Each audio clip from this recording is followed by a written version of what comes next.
The moment my sister leaned across the Christmas dinner table, wineglass in hand, her smile sharp enough to cut the light strung across the room, I felt something inside me splinter. "Go ahead," Madison said loud enough for the entire Holt family to hear. "If you're so brave, just leave. You wouldn't last a week without us." Her voice floated above the clatter of forks, above the polite laughter of guests, above the carols humming through the speakers. And everyone watched me waiting, amused, expecting me to shrink the way I always had. Instead, I reached for the keys lying next to my plate.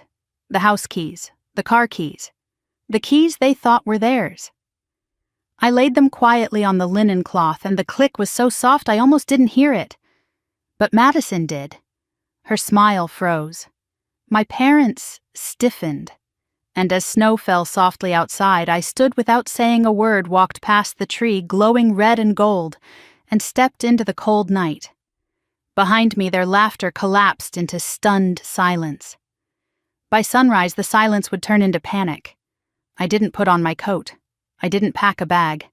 I didn't take a single thing except my phone and the little envelope my mother had slipped into my hand 2 days before she died. "Not yet," she had whispered. "You'll know when to open it." I never understood why she chose those words or why she looked so serious when she said them. But I thought of them now as I stepped off the porch and let the snow swallow the sound of my footsteps. The house behind me glowed with Christmas lights, warm and curated and perfect, just the way my family liked things to appear. Inside, I knew my father Richard was already frowning the way he always did when I didn't behave the way he had scripted in his mind. My mother Claudia would pretend her wine wasn't shaking. And Madison... Well, Madison had wanted a scene. She had wanted triumph. She had wanted to see me fold. She didn't get that satisfaction. The air burned my cheeks as I walked down the driveway, but the cold felt cleaner than anything inside that house. My breath turned white in the night air, rising and disappearing like ghosts. I didn't know where I was going. I didn't need to. I just needed to get away before the part of me still trained to obey them tried to sit back down. It was strange walking away from the place I had grown up in, a place where I had been treated as useful, but never valued. A place where I paid bills I never saw, signed documents I never read, and held responsibilities that weren't mine, but were handed to me because I was the dependable one. Dependable was just another word for controllable. I knew that now. I reached the end of the street before I realized my hands were shaking, not from fear, from relief. Cars passed slowly, their headlights cutting through the snow. Families inside laughed together, their silhouettes warm and whole, in another life that could have been us. But the Holt family had never been whole. We were something else, a performance held together by image reputation, and the belief that we were above the rules that applied to everyone else. But even performances crack. I walked for almost an hour before I stopped at the small park near downtown. The swings were empty. The snow on the benches was untouched. I sat anyway, brushing off a thin layer of frost. My legs tingled from the cold, but I didn't move. I wasn't ready to go anywhere, and I wasn't ready to think about what came next. My phone buzzed once, then again, then again. I didn't look at it. Somewhere around midnight, I pulled my knees to my chest and watched the snow fall in slow spirals. The quiet was comforting, thick and gentle. For the first time in years, I felt like I could breathe without measuring the room first. I thought about my mother. Evelyn Walsh Holt had been the calm center of our storm, gentle, soft-spoken, intelligent in a way she never flaunted. She had always seemed to stand half a step behind our father, smiling at his stories, supporting his decisions. But if you watched closely, if you paid attention, and I always did, you noticed her eyes. They were sharp, knowing, always assessing the things nobody said aloud. Her death a year ago had left a hole in the family, but not the hole my father liked to dramatize. For him, it wasn't grief, it was inconvenience. My mother had run the quiet machinery of the Holt household finances, paperwork, property maintenance schedules. When she died, all those systems fell to me. Not because I volunteered. Because Madison refused, my father wouldn't, and my mother, before she passed, whispered to me, "Everything is already arranged. You just need to hold it together until the time is right." I assumed she meant emotionally. I was wrong. My phone buzzed again, and again. I finally turned it face up. 18 missed calls from my father, 14 from my mother, 34 from Madison. A tight, humorless laugh escaped my chest. They weren't worried about me. They were worried about control. The last call had come in 5 minutes ago. A voicemail. I put the phone back in my pocket without listening.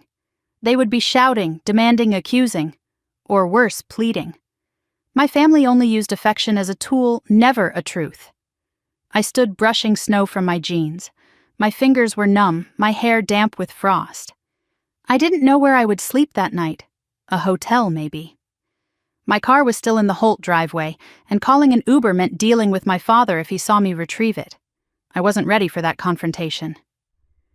The park stretched into a small wooded trail.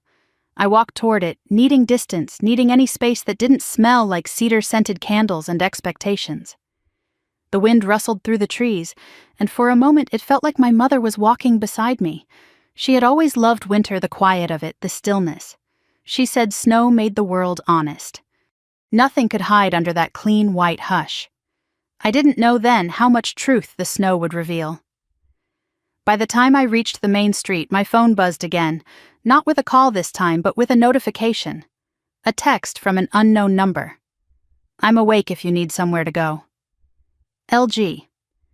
I stared at the initials. LG Linda Graves, my mother's lawyer. I hadn't spoken to her since the will reading where she had seemed oddly expectant, as though she was waiting for something. She had shaken my hand too warmly, looked into my eyes too long, and said, "Your mother trusted you more than anyone." At the time, the words had felt comforting but vague. Now they felt like something else. I texted back, "I'm okay, just needed space." Her reply came in seconds. "I know, but you should come by tomorrow. There are things you need to see." A cold shiver traced my spine, things I needed to see. I felt suddenly dangerously awake. The envelope in my coat seemed to heat against my palm as though urging me to open it right there. But the park was empty, and the street was dark, and something told me this wasn't the right moment. Not yet. My mother had always understood timing. I walked back toward downtown, passing closed shops and glowing windows. Snowflakes caught in my eyelashes. At the corner, an old brick cafe still had its lights on. I slipped inside, grateful for the warmth. The barista didn't question why a woman without a coat walked in at 1 a.m. with snow in her hair. She just handed me a steaming mug of peppermint tea and said, "Rough night," I nodded, and she didn't pry. I sat near the window watching the snow thicken outside. The tea warmed my throat. My heartbeat steadied. Then, at 1:17 a.m., my phone vibrated again. Not a call, a message from Madison. "You think you're hurting us? You're pathetic. Come home before you embarrass yourself." I stared at the words for a long moment. Then I turned off my phone. Outside, the Christmas lights along the street flickered gently. People always talked about holiday magic, how December softened the world, brought families closer, healed old wounds. Magic had never touched the Holt family. But something else was coming. A reckoning. I finished my tea, wiped my hands on my jeans, and stepped outside again. The cold didn't sting as much. My legs didn't feel as heavy. I didn't know where I was going. But for the first time in my life, I knew where I wasn't going. Home. Not that home. Not ever again. The snow whispered as it fell, soft and unburdened. I lifted my face toward it, letting it melt against my skin. In that quiet moment, surrounded by a town wrapped in Christmas lights, I felt something unfamiliar bloom inside my chest. Freedom. My mother had prepared me for this. I didn't know how or why, but I would soon. Tomorrow I would go to Linda Graves's office. Tomorrow I would open the envelope. Tomorrow I would learn why my sister was wrong. I didn't need them. They needed me. And by the time the sun rose again on this small winter town, their perfect little empire built on image and ego, and my unquestioning obedience would already be beginning to crack. Tomorrow, everything would change. I woke to the hollow quiet of a hotel room I hadn't planned to sleep in. The curtains were thin, letting the pale winter sun bleed across the carpet in long, cold stripes. I lay still for a moment, letting the clarity of last night settle in. The air smelled faintly of old heating vents and peppermint tea. My phone lay face down on the nightstand, the battery nearly dead from a night of unanswered calls. For the first time in my adult life, the silence did not feel oppressive. It felt earned. I sat up slowly, muscles aching from sleeping in jeans, and rubbed my hands over my face.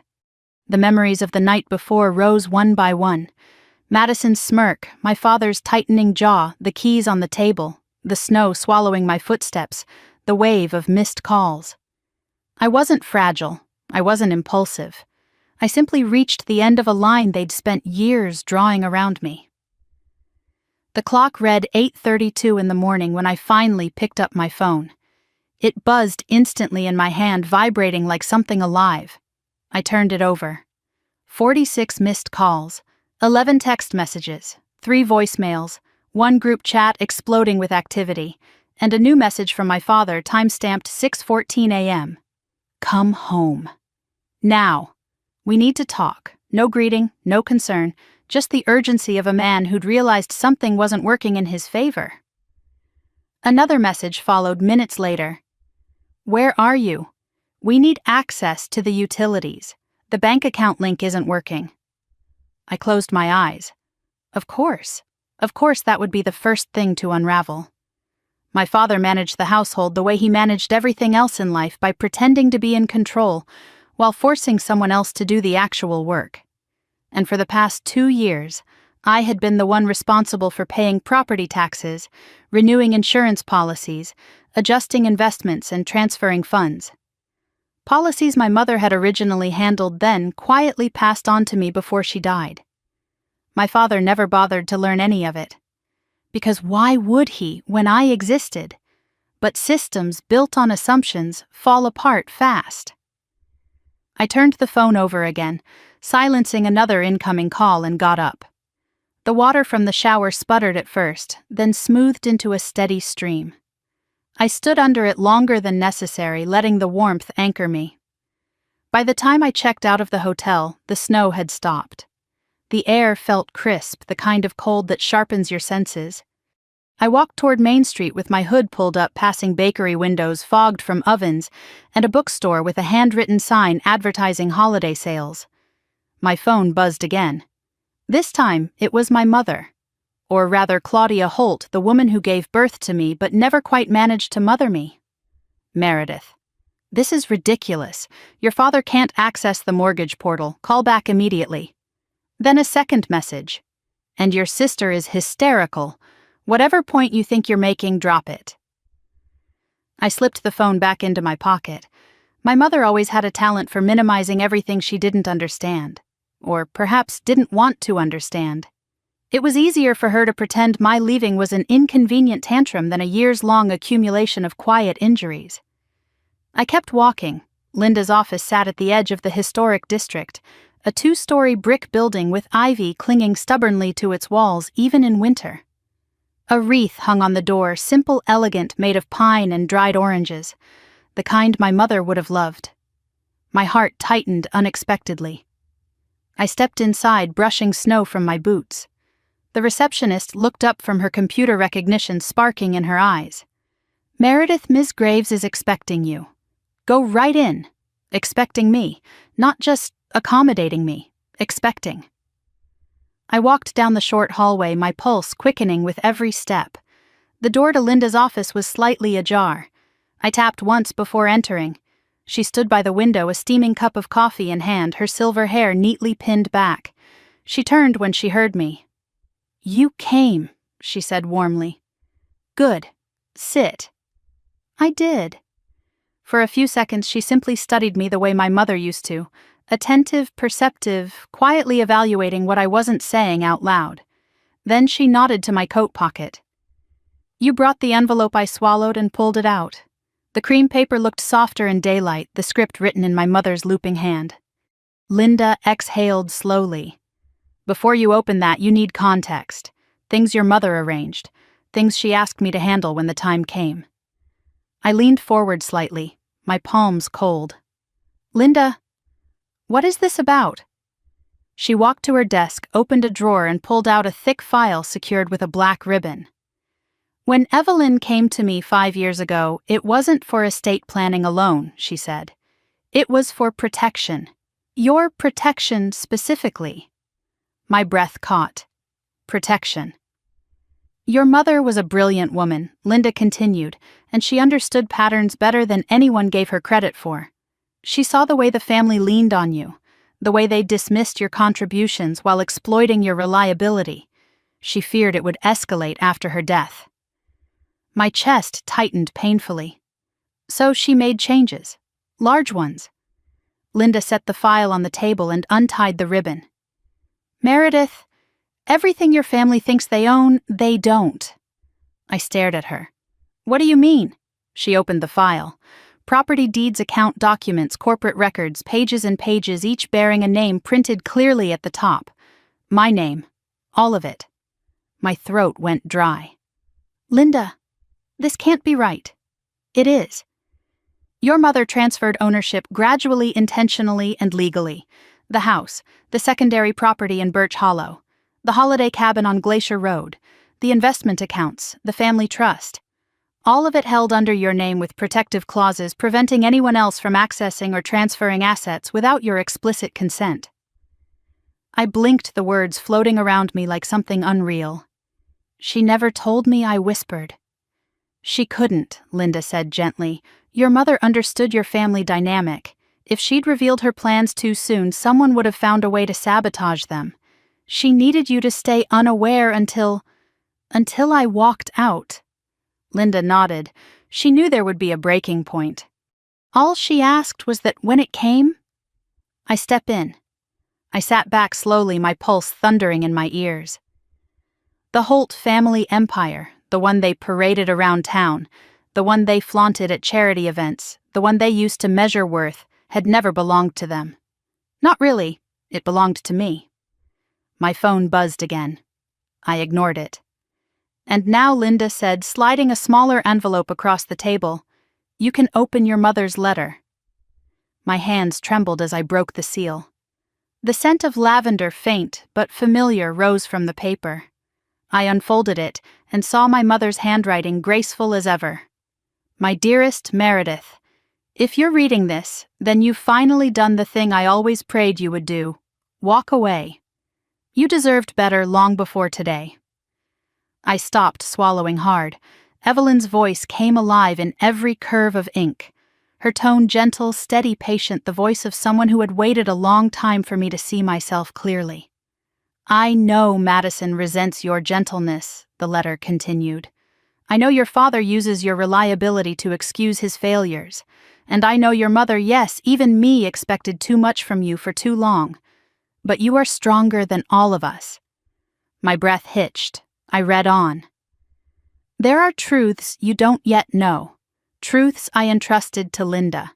She will show you everything. She will help you protect what is yours. And when the time comes, when the veil finally lifts, and the family realizes what they've lost, you must not let guilt pull you back. Even love has limits." Tears blurred the ink. Linda waited quietly while I wiped them away. When I finished the letter, my hands shook. I pressed it to my chest, breathing slowly. "Take your time," Linda murmured. It took several minutes before I trusted myself to look up. "So what now?" I whispered. "What happens next?" "That depends on what they do," she replied. "Your family is currently locked out of the financial systems. They can't access the house accounts or loans. They'll panic. They'll scramble. They'll likely blame you." A humorless laugh escaped me. "That's predictable. Eventually, they'll realize the truth. And when they do, they'll come to you, not out of love, but out of dependency." I folded the letter carefully. "And I'm supposed to let them fall apart." "You're supposed to let consequences happen," Linda said calmly. "Your mother didn't build a legal fortress, so you could continue holding up people who refuse to stand on their own." The words struck deep. A knock sounded on the office door, interrupting us. The receptionist peeked in. "Ms. Graves." Sorry to interrupt, but Meredith's father is on line 1. He said it's urgent. My blood went cold. Don't answer, Linda said softly. Not yet. I nodded. The receptionist withdrew, closing the door quietly. Let me guess, I murmured. They discovered something new this morning. Linda opened another document and slid it toward me. They discovered the house deed. My stomach dropped. Good, she added. It accelerates the timeline. Now we wait. They will reveal their intentions soon enough. I straightened in my chair, gripping the edges of the letter. For the first time since my mother's funeral, I felt anchored. Not lost, not unsure. Anchored. Linda leaned back, studying me thoughtfully. You know, she said, your mother used to tell me that your quietness wasn't weakness. It was clarity. You saw more than people realized. I exhaled slowly. Maybe I whispered, but I don't think they've ever really seen me. Then they're about to, Linda said. My phone buzzed again. This time a text from Madison. You need to fix this. Now. I didn't reply. Something in me shifted, small but seismic. The Holt family had spent years believing I couldn't survive without them. But in the span of one night, the truth had flipped. They needed me, and the collapse had just begun. When I stepped out of Linda's office, the winter air felt different. Not lighter or warmer, but honest. Sharp, real. Snow crunched under my boots as I walked toward the street, the envelope tucked safely inside my coat. Behind me, the sun glinted off the brass plaque beside the office door. Linda Graves, attorney at law, elder law, estate protection. My mother had chosen her carefully. I paused at the sidewalk, took a long breath, and whispered into the cold air, "Okay, Mom, I'm ready." The wind brushed against my cheek as if in answer. By the time I reached the cafe near Main Street, my phone had buzzed so many times I stopped feeling the vibration altogether. I slipped into a booth near the window, ordered nothing, and wrapped my hands around the lukewarm ceramic mug someone had left behind. Outside, the snow was beginning to melt into slush, and the holiday lights blinked in uneven rhythms, making the whole town look like a movie set losing power. I finally turned my phone face up. 6 new voicemails, dozens of texts. The family group chat Holt clan scrolling endlessly with messages from my mother, my father, and Madison demanding attention. The last unread message caught my eye. Mom, Meredith, call me now. We cannot pay the property tax bill. Property tax, I blinked slowly. I had paid it 2 weeks ago. Then I read her next message. The online system says we're not authorized on the account. Fix it. A small cold satisfaction spread through me. My mother didn't know that authorization had never belonged to her in the first place. I had been the sole signer since the year before she passed, and the system wasn't broken. It was simply functioning as intended, for the first time. I scrolled further. Dad, do not play games with us. We need access to utilities. Mom, Meredith, your sister is in tears. Be reasonable. Madison. This is childish. Come home. You're embarrassing yourself. Then, a minute later, Madison. And by the way, the bank called. There's an issue with the main account. They say the primary owner needs to contact them. That's you. Fix it now. My fingers tightened around the mug. Their panic was beginning. I put my phone down, leaned back in the booth, and exhaled slowly. My mother had shielded me in ways I never understood until now. She had built a legal fortress and placed me quietly at its center, knowing that one day the family would try to pull me apart. She hadn't protected them from consequences, and neither would I. The cafe door chimed. I didn't look up, but a familiar voice broke into the quiet. There you are. I froze. Madison slid into the seat across from me, her cheeks flushed from the cold, her hair in a sleek ponytail. She looked like she had run the whole way here, which was ridiculous. Madison didn't run. She didn't hurry. People hurried for her. We need to talk, she said, breathless. No, I said calmly. You need to talk. I don't owe you anything. Her eyes narrowed. What is wrong with you? I didn't respond. I simply waited. Madison leaned forward, nails tapping on the table. Everything is falling apart at home. The accounts won't load. Dad can't pay the contractors. Mom can't access the mortgage. And the bank won't talk to us without you." "That sounds difficult," I said softly. She stared at me. "Are you kidding? This isn't funny. We're dealing with a crisis." I tilted my head slightly. "What crisis?" "You know what crisis." Madison's voice cracked, her composure slipping. "The house mirror. The house. The bank said the primary deed holder has to update the verification manually. And when Dad checked the name on the official record she stopped." I let the silence press on her heavy and unrelenting. Finally she whispered it. "Yours." Her face twisted with disbelief. "How is that possible?" "How did you get the house?" "I didn't get it," I said. "Mom gave it to me." Madison's jaw fell slack. "That's impossible."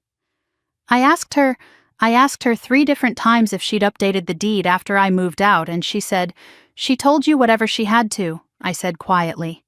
"And she told me what mattered." Madison was shaking her head. No, she wouldn't do that. She wouldn't choose you over the whole family. She didn't choose anyone I said. She protected me." The words landed like a slap. Madison's eyes filled with something sharp and dangerous. "This is unbelievable. You walk out like a dramatic martyr and suddenly you're lording your magical inheritance over everyone." I stared at her, feeling the smallest flicker of grief. "She really didn't see it, not then, not ever. I didn't take anything from you," I said. "I'm just not carrying you anymore." She shot to her feet, palms slamming onto the table. A few people looked over, startled. Madison lowered her voice, but not her fury. "You listen to me, Meredith. Our parents are freaking out. Contractors are calling. Dad's business account is frozen. The utilities are flagged pending authorization. None of this makes sense. And now the house. How is the house yours? How did Mom?"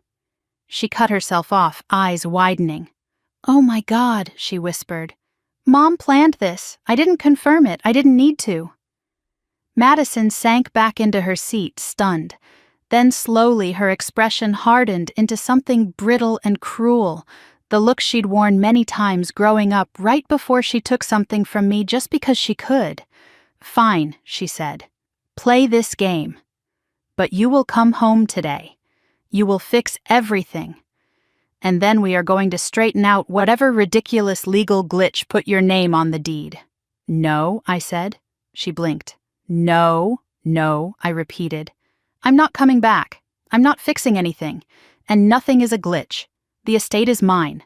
Legally, fully, permanently." Madison laughed a sharp, humorless sound. "Dad will never allow that." "It's not his decision." Her face twisted. "Mom was always too sentimental. She didn't understand what this family needed. Dad and we kept everything functioning. Not you." "Is that what you told yourself?" I asked softly. "That's what's true," she snapped. I slipped my coat on, stood, and placed a few bills on the table for the untouched tea. "Good luck, Madison.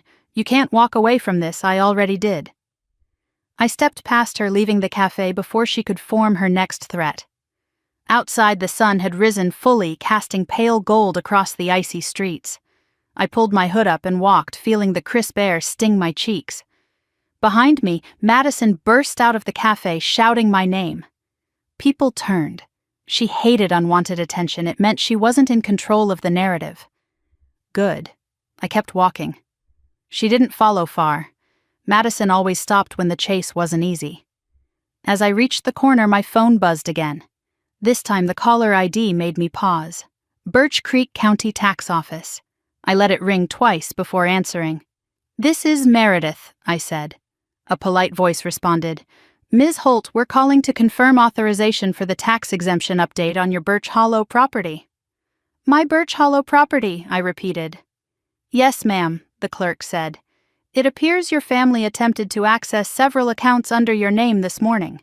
Since you're the sole owner, we need confirmation directly from you." My pulse steadied. "Sole owner," I said. "Right." "Yes, ma'am. Would you like to authorize the exemption update?" I looked down the street at the snow melting under the weak winter sun.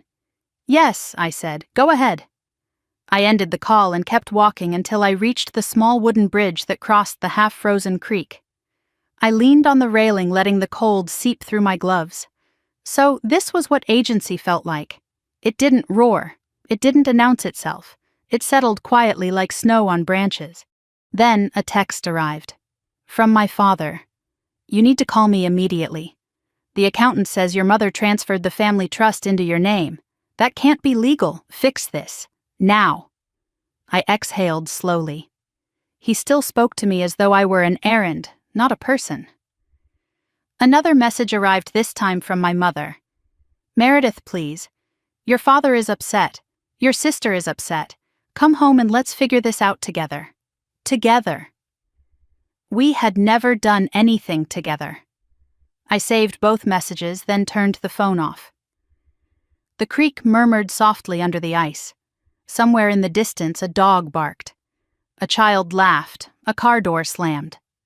For a moment, the world felt normal, ordinary, unburdened by the Holt family's endless dysfunction. My breath fogged in front of me as I whispered to myself, Mom, what else did you protect me from? The wind rustled the frozen reeds on the bank as if answering. I straightened, wiped my eyes, and headed toward the bus station. There was only one place I needed to go now, the cabin on Glacier Road. The place I hadn't visited since my mother's funeral. The place she had always called her sanctuary.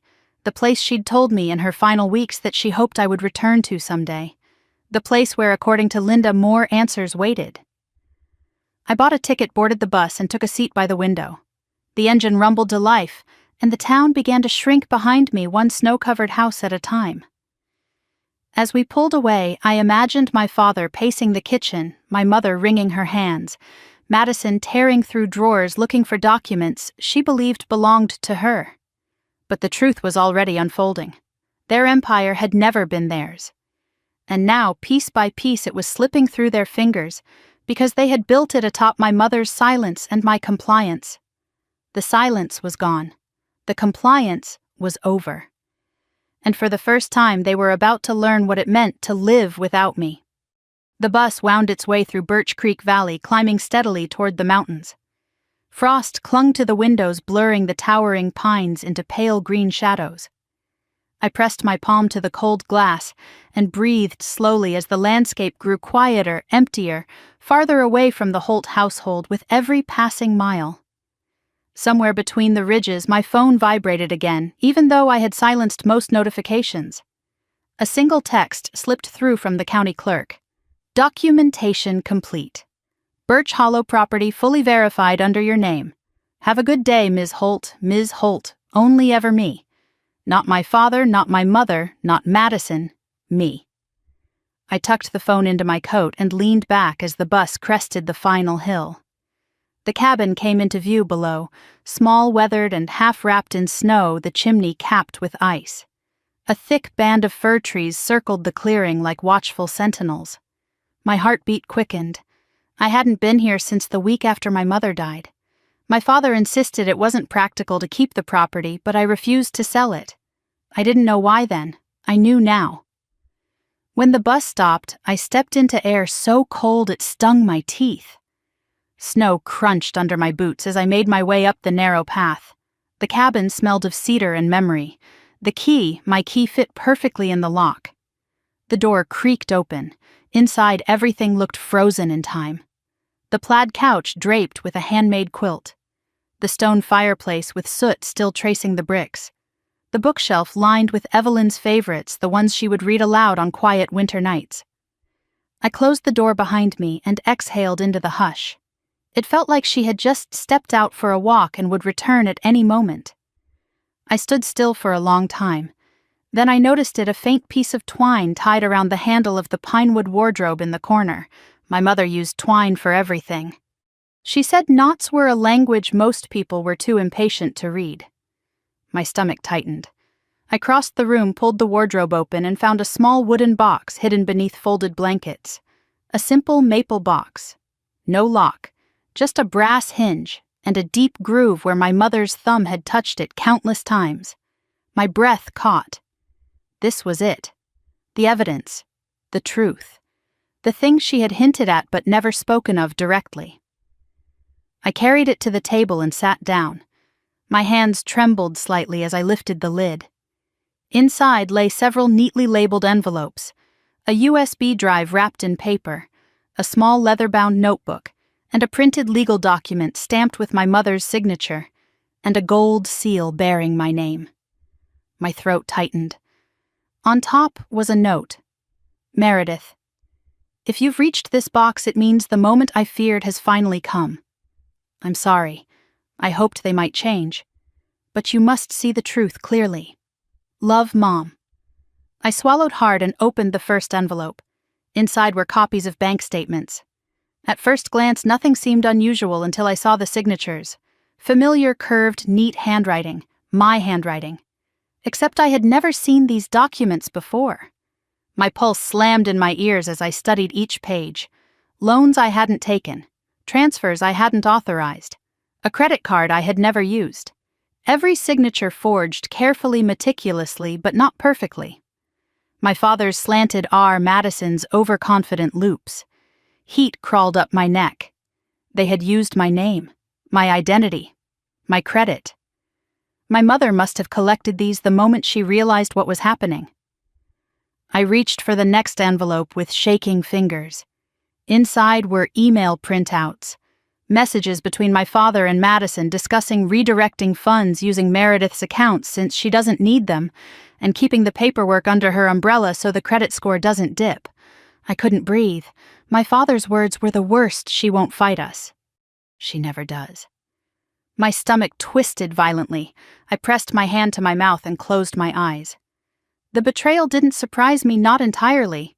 But seeing it in ink, in their own words, stripped away any remnants of denial. The next envelope held something heavier. A USB drive. I slid it into my laptop, the one I kept in my backpack. A folder appeared instantly. Video files, audio files, photos. My hands hovered before clicking an audio file labeled Kitchen Holt House March. My mother's voice filled the room immediately. I know what you're doing, she said, her tone calm but unwavering. I know you used her name on the loan application. My father's voice responded rough with irritation. It's just paperwork, Evelyn. You worry too much. You're risking her credit, her future. She doesn't care about that kind of thing. Besides, his voice sharpened. It benefits the family. My mother inhaled sharply. No, it benefits you and Madison.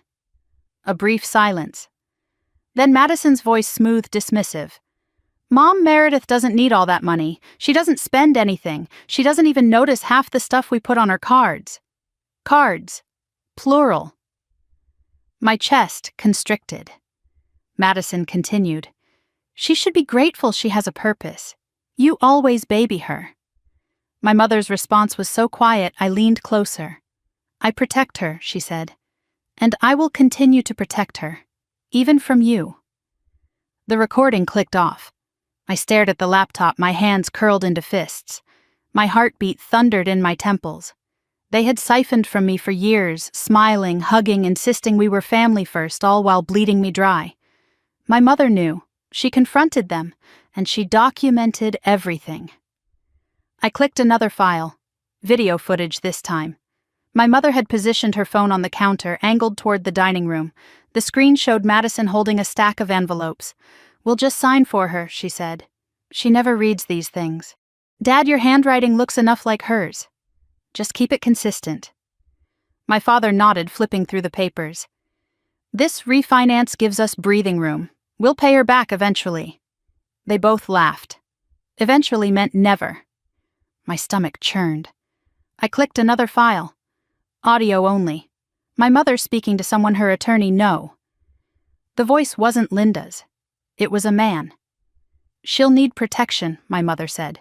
She trusts too easily. A pause. She thinks they love her, but they only love what she does for them. The man replied, Are you certain you want to transfer everything to her that will create conflict? It's already coming, my mother said quietly. I won't live to shield her myself. So I'm building the walls she'll need. My throat closed. I pressed a trembling hand to my forehead. She did this for me, all of this, alone. while dying. The weight of that sacrifice settled into my bones, heavy and undeniable. The next item in the box was the leather-bound notebook. My mother's handwriting filled the first page, a record of everything they've done, in case Meredith ever needs proof. I flipped through the pages, meticulous notes dated over 3 years, instances of forged signatures, unauthorized withdrawals, conversations overheard, items pawned, vacations charged to accounts I didn't know existed, each entry carved deeper into the truth. They hadn't just taken advantage of my kindness. They had built an entire lifestyle on it. A soft creak startled me. I glanced up. Wind brushed against the cabin windows, making the glass hum. I placed the notebook down and reached for the final document. A notarized letter. This one addressed to me with my mother's full signature and a witness seal. To my daughter, Meredith. If you are reading this, you have discovered what your father and sister have done in your name. You must not feel shame. They relied on your goodness to shield their wrongdoing. I forced myself to keep reading. You have a right to protect what is yours. You have a right to say no. I am giving you the tools they hoped you would never have. A tear fell onto the page. Be strong, not for them, but for yourself. Love always, Mom. I closed the document and pressed it to my heart. Outside, the wind howled through the pines. Snow drifted against the windows in soft sheets. The cabin felt both safe and unbearably small, the weight of truth pressing against its wooden walls. My phone began vibrating violently. I hesitated before turning it over. 37 missed calls from my father. 22 from my mother, 16 from Madison, 3 from unknown numbers. Then 1 new voicemail, 1 new text. Madison Dad says the bank froze everything. They said the primary owner must come in person. Did you do this then? Another message. Madison, you can't do this to us. Come home right now. I looked at the box, at the files, at the proof, at the truth my mother had spent her final strength preserving. I wiped my face, closed the lid, and stood slowly. My voice came out steady. No, Madison, I whispered into the empty room. I'm not coming home. Then stronger. You're coming to me. The wind rattled the window pane like applause. I slipped the box into my backpack, zipped it, and pulled on my coat. Tomorrow I would return to town. Tomorrow I would meet with Linda again. Tomorrow I would begin the process my mother had prepared me for. But tonight, I let myself sit on the edge of the bed, the quilt rough beneath my palms, and whispered into the silence. Thank you, Mom. I see it now. The cabin's old furnace rumbled to life, filling the space with warm air. And in that warmth, I realized something unmistakable. The Holt Empire wasn't collapsing because I left. It was collapsing because it had been rotting for years, held up only by me, and I had finally stepped aside. Tomorrow the reckoning would begin. I woke to the sound of wind brushing against the cabin windows, a soft, rhythmic whisper that felt strangely comforting. The air inside was warm, but the world outside was buried beneath another night's snowfall. For a moment I lay still beneath the quilt, listening to the creaks of the old wooden beams and the faint hum of the furnace. The cabin felt alive, as if it had been waiting for me. Then my phone lit up again. 59 missed calls. The Holt family was unraveling faster than even Linda had predicted. I sat up slowly, rubbing my eyes before scrolling through the messages. They came in waves: panic, anger, confusion, desperation. Dad, the accountant says the trust fund isn't accessible. You need to fix this. Mom, your father is stressed. Come home immediately. Dad again. We need access to the business account. They said authorization is under one name only. Is this a joke, Madison? Why is the power about to be shut off? You better answer me. Another message. Madison, this is cruelty, Meredith. You're punishing us.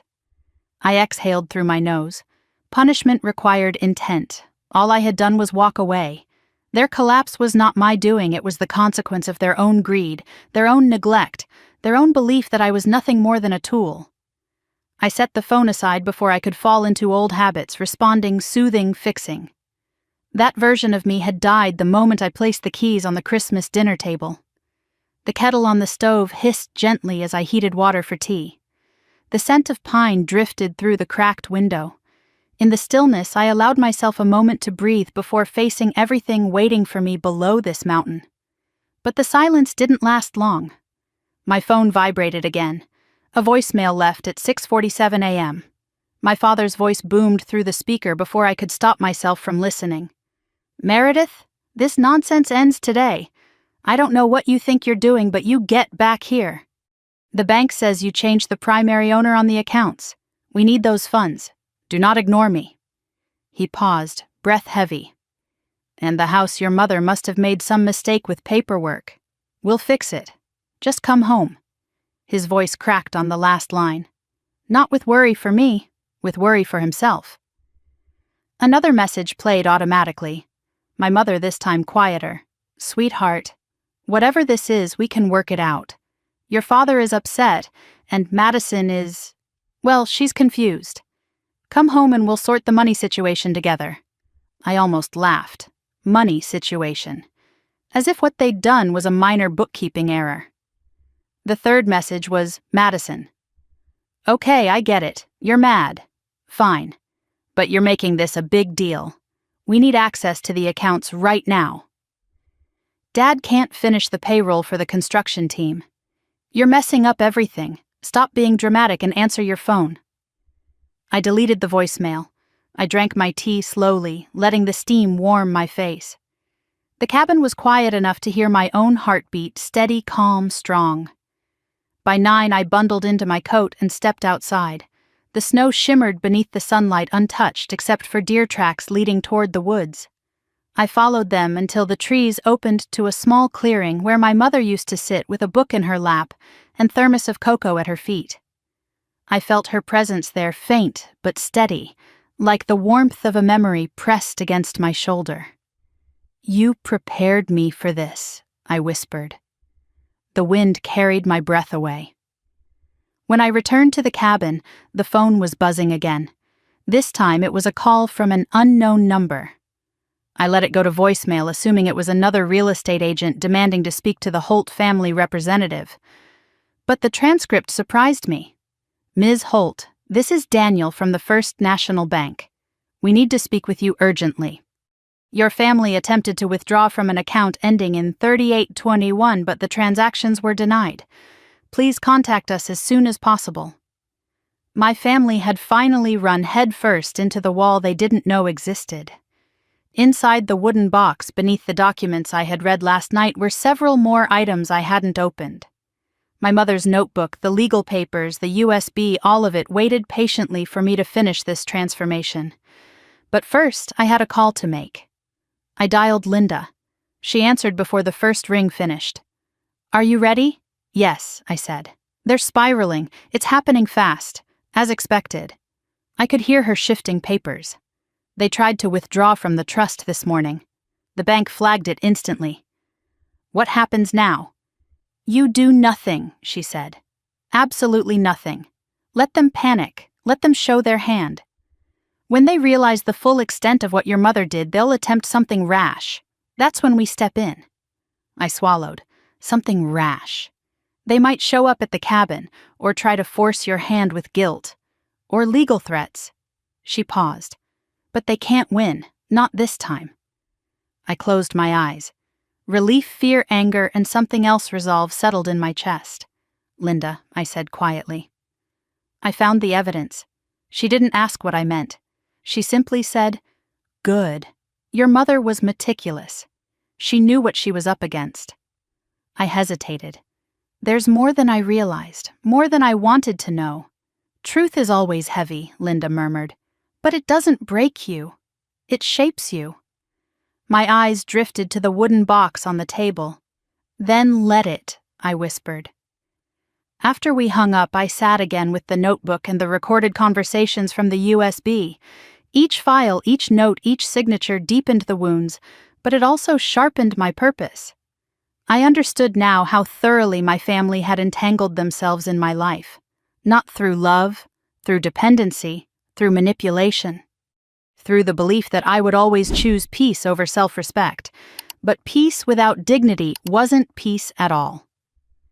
Around noon, after hours spent sorting through documents, I stepped outside for fresh air. Only a few minutes had passed before my phone buzzed once more. This time it was a video call from my mother. I almost didn't answer, but something inside me, the echo of a younger version who still sought her affection, made me swipe the screen. Her face appeared instantly framed by the expensive kitchen lighting. Her hair was perfect, her expression tight. "Sweetheart," she began too brightly. "There you are. We've been so worried." I said nothing. "We need to talk about these accounts," she continued quickly. "Your father says the mortgage automatically transferred to your name, which must be some kind of clerical mistake. We should sort that out before it becomes messy." "It's not a mistake," I said. Her smile faltered. "Meredith, be reasonable. The house belongs to the whole family." "No," I said, "it doesn't." Her eyes narrowed. "Is this about Christmas Eve? Madison was out of line?" "Yes, but that doesn't justify Mom," I interrupted softly. "Stop pretending this is about a dinner argument." She stiffened. "This is about years," I said. "Years of using me, years of signing my name, years of borrowing money in my identity, years of assuming I wouldn't notice." Her silence was thunderous. "I know everything now," I said. "Everything Mom protected me from." Her face drained of color. "Meredith? Who told you that? What did you see?" So she knew. She knew exactly what I was talking about. I lifted my gaze to the camera. I found the evidence. Her lips parted in shock. I didn't show her the documents. I didn't need to. She understood, and she panicked. "Your sister and father didn't mean any harm," she said quickly. "We always intended to pay you back. It was just temporary." "You were never supposed to find out I'm hanging up now," I said. "Meredith." I ended the call and turned off my phone entirely. For the first time, the silence felt like power. By late afternoon, I was reorganizing the evidence into folders, labeling everything my mother had documented, not out of revenge, out of necessity. There was a knock on the cabin door just as the sun dipped behind the ridge. My breath caught. I moved slowly toward the window, heart pounding. A car I recognized parked in the clearing, a dark blue sedan with snow clinging to the tires. Madison's. I stepped back from the door. Another knock, louder this time. "Meredith," she shouted. "Open the door." "No." "Not yet." Another round of pounding vibrated through the cabin walls. "You can't hide up here forever," she yelled. "We need to talk. I didn't move." Minutes passed before her footsteps retreated. The engine roared, tires spun, and the car disappeared into the trees. I waited until absolute silence returned before letting out the breath I'd been holding. She had come for one reason, to corner me emotionally where I was weakest, but she didn't know that the version of me she preyed on no longer existed. As night blanketed the mountains, I lit the small lamp beside the bed and read my mother's notebook again, her words, her warnings, her strength. By the time I closed the final page, the decision was made. A confrontation was coming, but not on their terms, on mine. The next morning, the sky was a washed-out gray, the kind that pressed low over the mountains and made everything feel colder than it was. I sat by the cabin window with a cup of tea, listening to the faint groan of shifting branches outside. The world looked frozen, still untouched, except for the steady vibration of my phone, which I had reluctantly powered back on. 17 new voicemails. 8 from my father, 4 from my mother, 3 from Madison, 2 from an unknown number. I deleted most without listening, but one voicemail, a short one, caught my attention. "Ms. Holt, this is Cameron Price, your family's accountant. I need to speak with you urgently. Please call me." My stomach tightened. Cameron had been the Holt family accountant since before I was born. Reserved, meticulous, painfully ethical, one of the few people in my parents' orbit I actually trusted. If he was calling me directly, then something had gone very wrong. Or maybe something had gone very right. I stared at the phone for a long moment before dialing him back. He answered on the first ring. Meredith, yes. What's going on? A long exhale came through the line. I'm glad you called. I didn't want to leave details over voicemail. I assume you know something about the trust and the property transfers. I know everything, I said softly. Then you understand why your father and sister are panicking. I didn't respond. He continued. Yesterday morning your father contacted me insisting there was a system error locking him out of all accounts. He demanded I override the permissions. When I explained I legally couldn't, he became volatile. That sounded like him. He said. Cameron continued hesitantly, my wife must have been out of her mind. No way she put Meredith in charge of the estate. I flinched, despite myself. Cameron went on. I reviewed the estate documents again to confirm.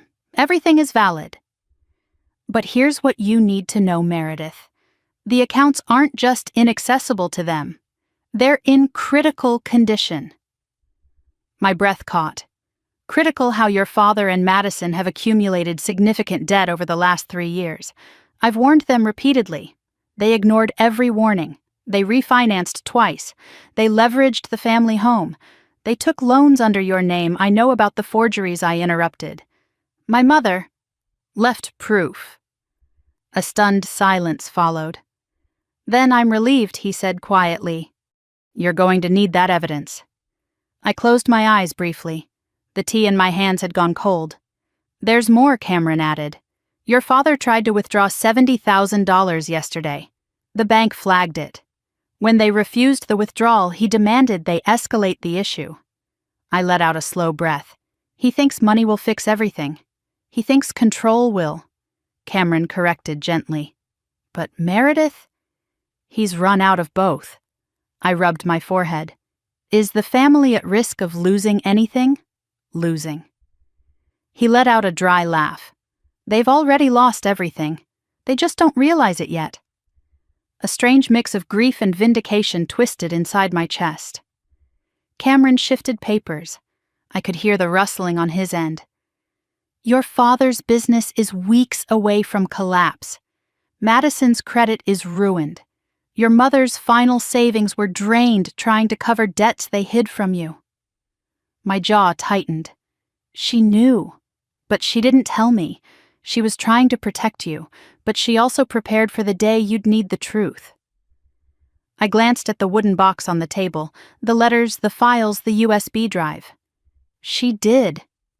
Listen carefully, Cameron said.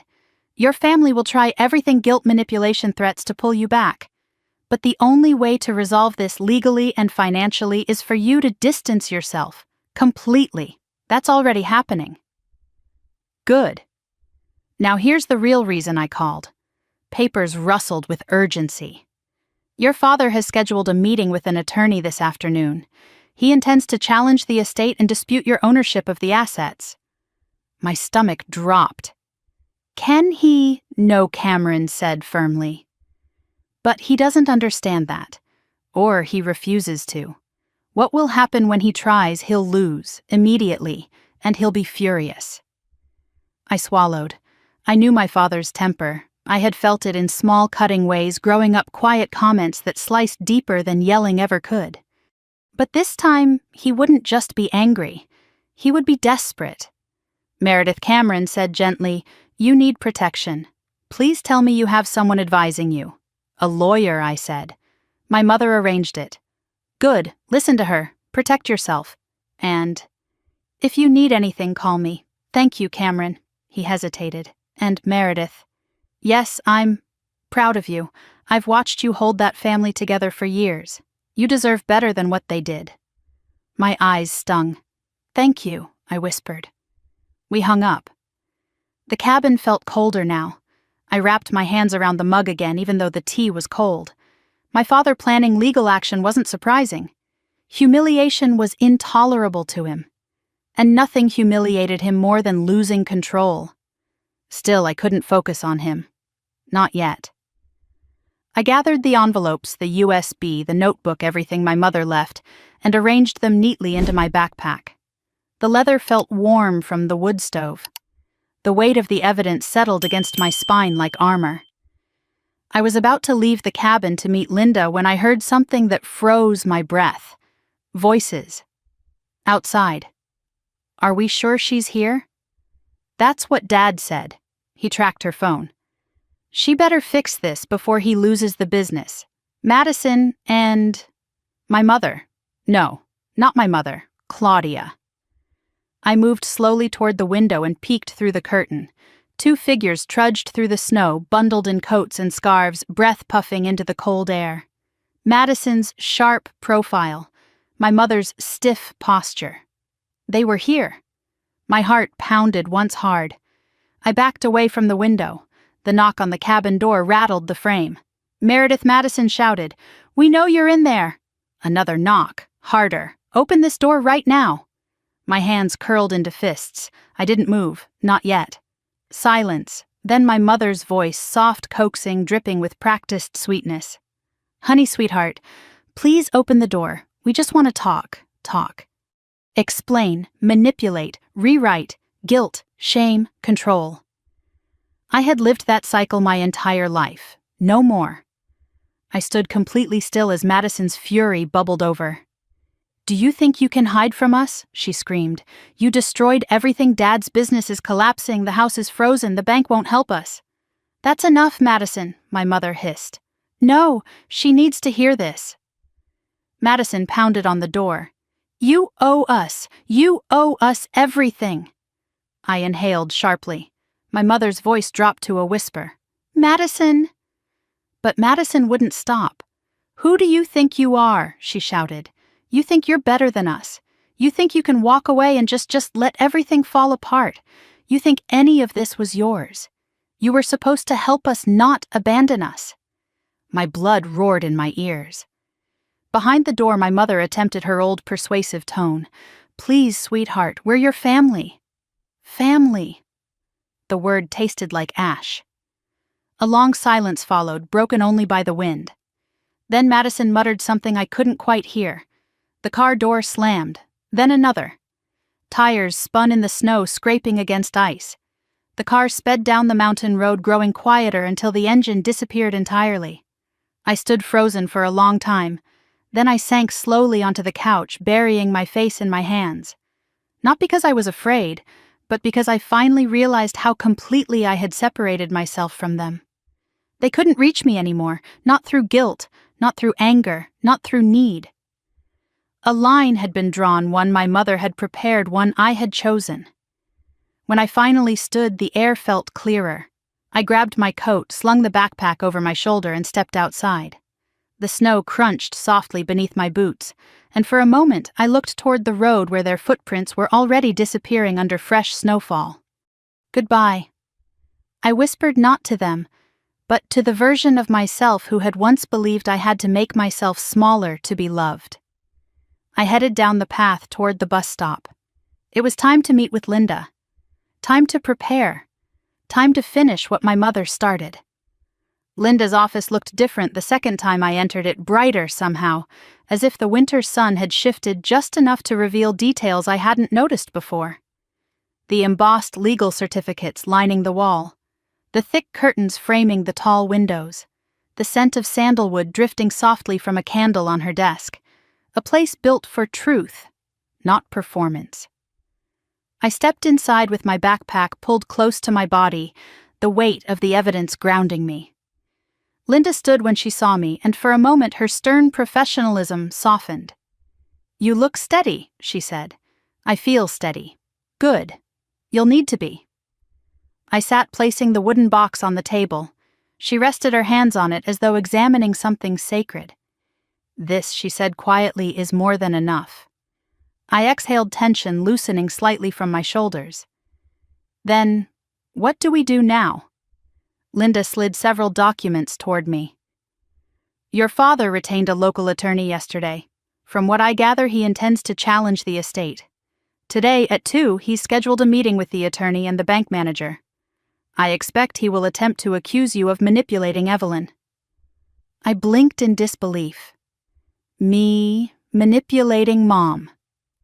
People like your father rewrite history when it benefits them, Linda said.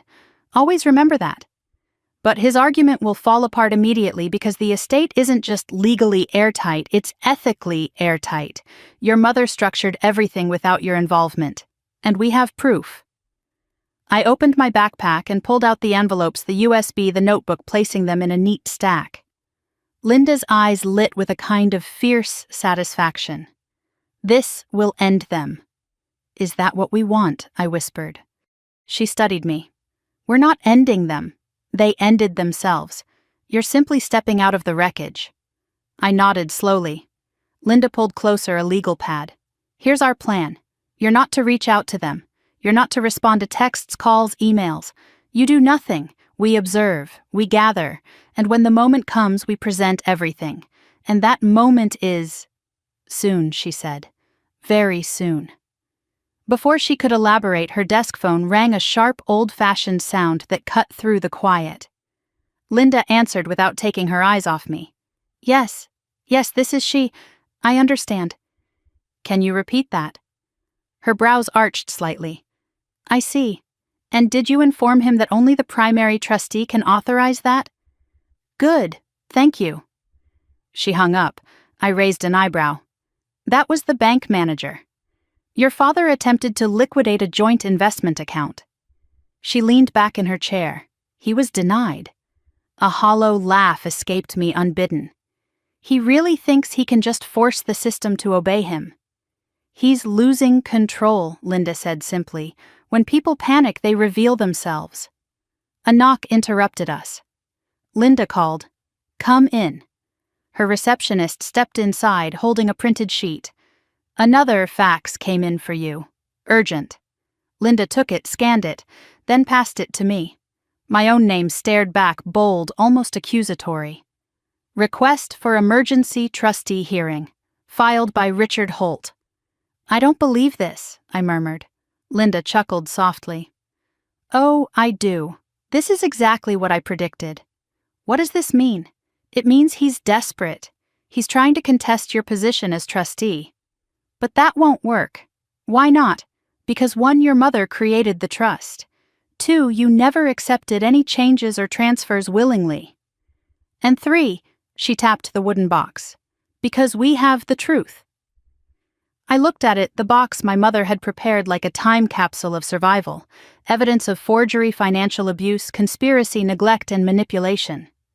Evidence that undermined every claim they might make against me. Evidence of a life I had lived without fully recognizing it. Linda leaned forward.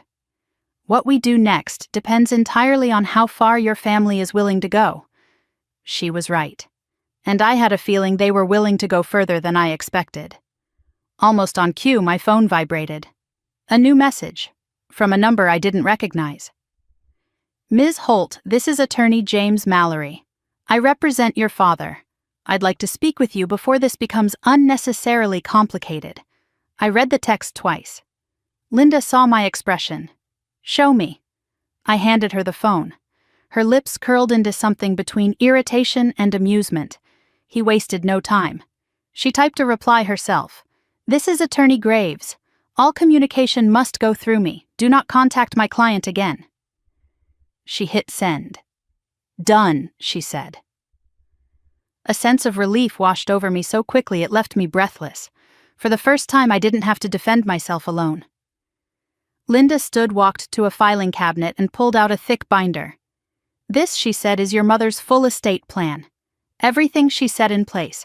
I want you to read it, understand it, own it, because this, she tapped the cover, is what your family is fighting against, and they will lose. I opened the binder. And my world shifted again. My mother had thought through everything, every contingency, every loophole, every possible betrayal. Legal safeguards, trustee clauses, property protections, inheritance restrictions. She had structured everything so thoroughly, so intelligently, that undoing it would require dismantling the entire legal system. She hadn't just left me assets. She had left me armor. I lifted my eyes from the binder.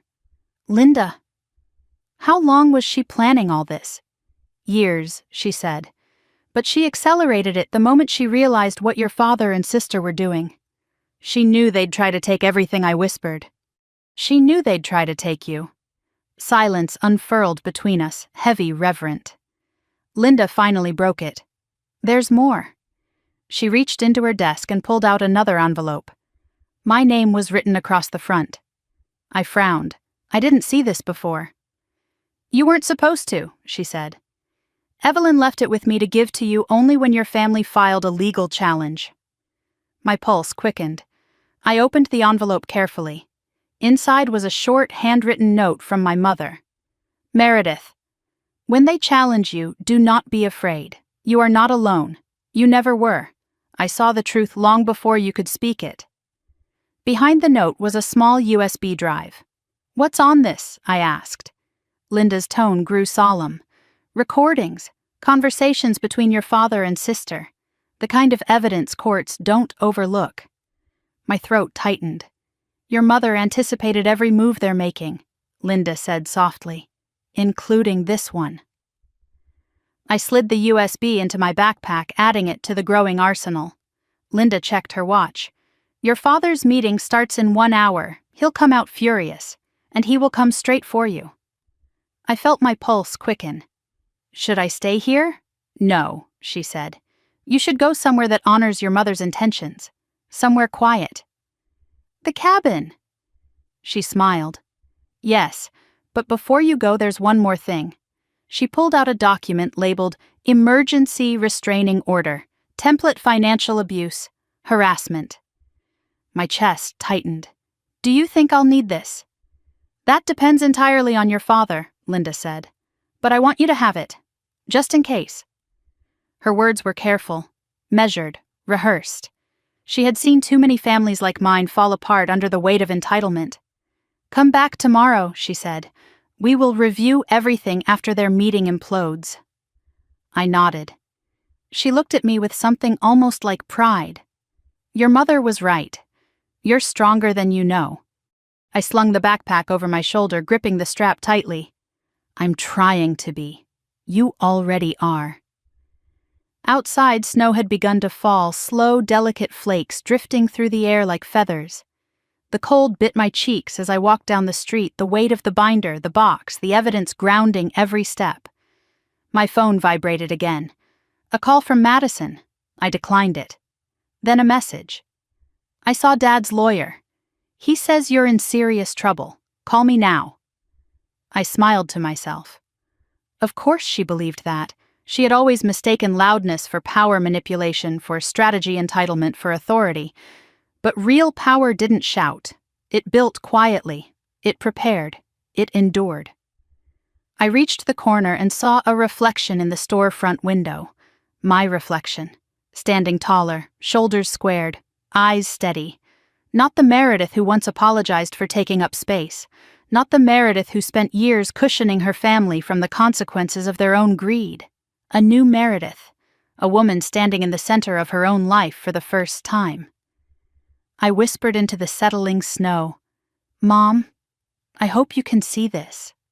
And for a moment, a brief, impossible moment, I swore I felt warmth brush the back of my hand, as if someone were guiding me forward. I didn't look back. By the time I returned to the cabin, the sky had shifted from pale gray to a bruised lavender promising snow before nightfall. I pushed the door open and stepped inside, greeted by the comforting scent of pine logs and the faint warmth left from the morning fire. I shrugged off my coat, set the backpack on the wooden table, and inhaled deeply. Then my phone lit up. 14 new messages, 7 missed calls, 3 voicemails. I ignored them. Instead, I moved to the kettle, filled it, and placed it on the stove. The silence around me felt thick, like the cabin itself was waiting, listening for what would come next.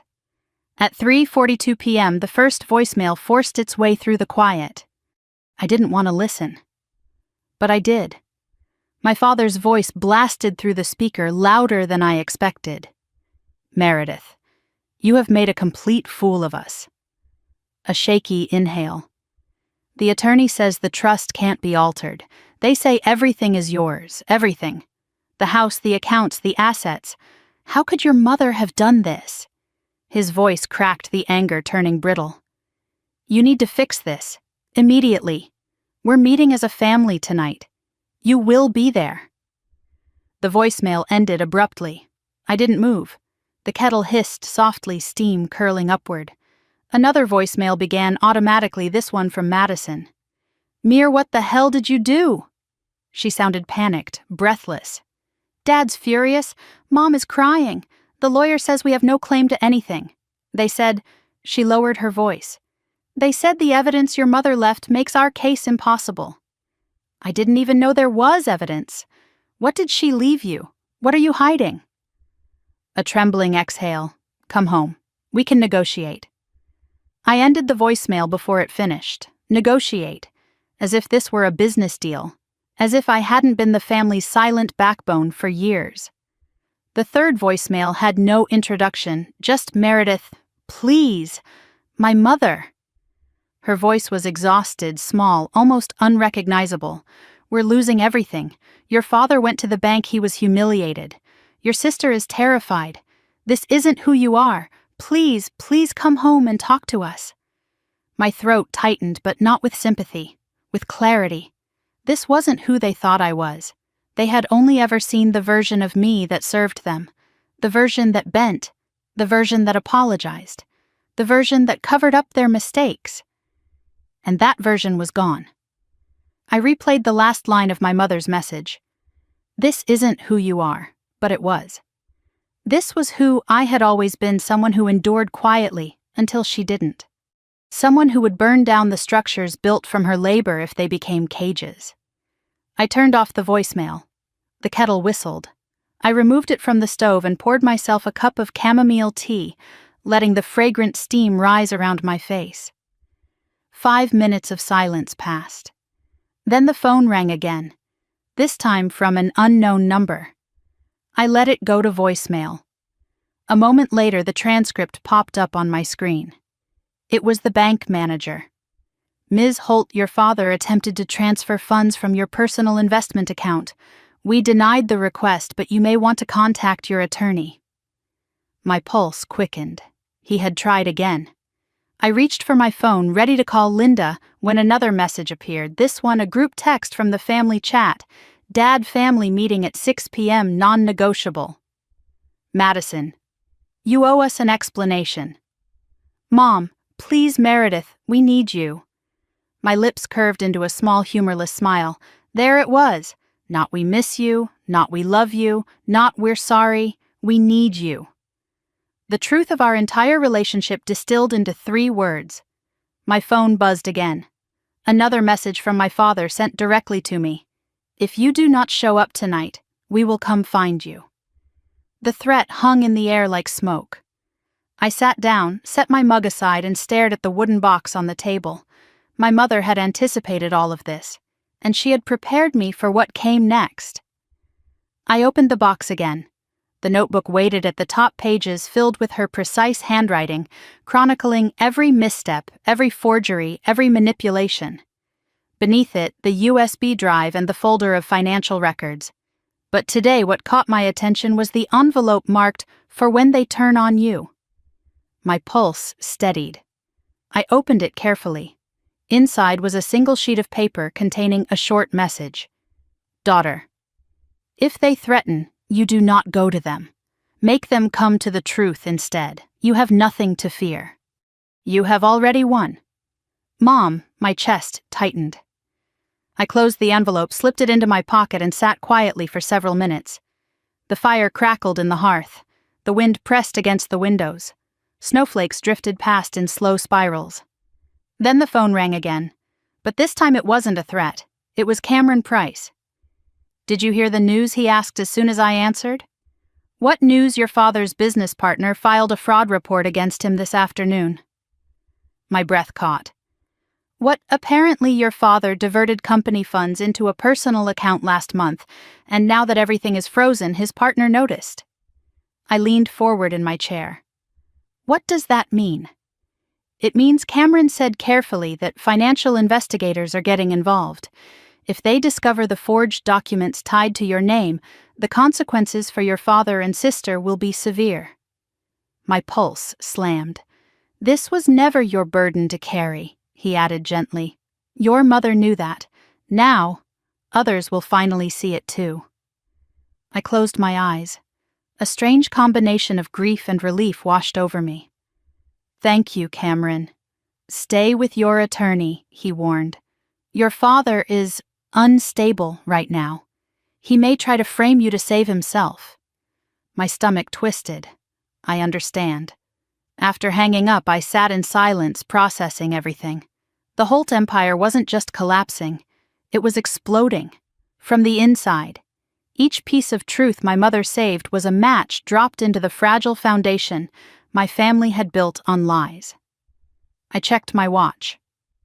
5:12 p.m. If they kept their schedule, the family meeting was in 48 minutes. They expected me to walk into their house alone, unprotected, unaware. But I wasn't going, and they weren't prepared for that. At 5:23 p.m., another text came.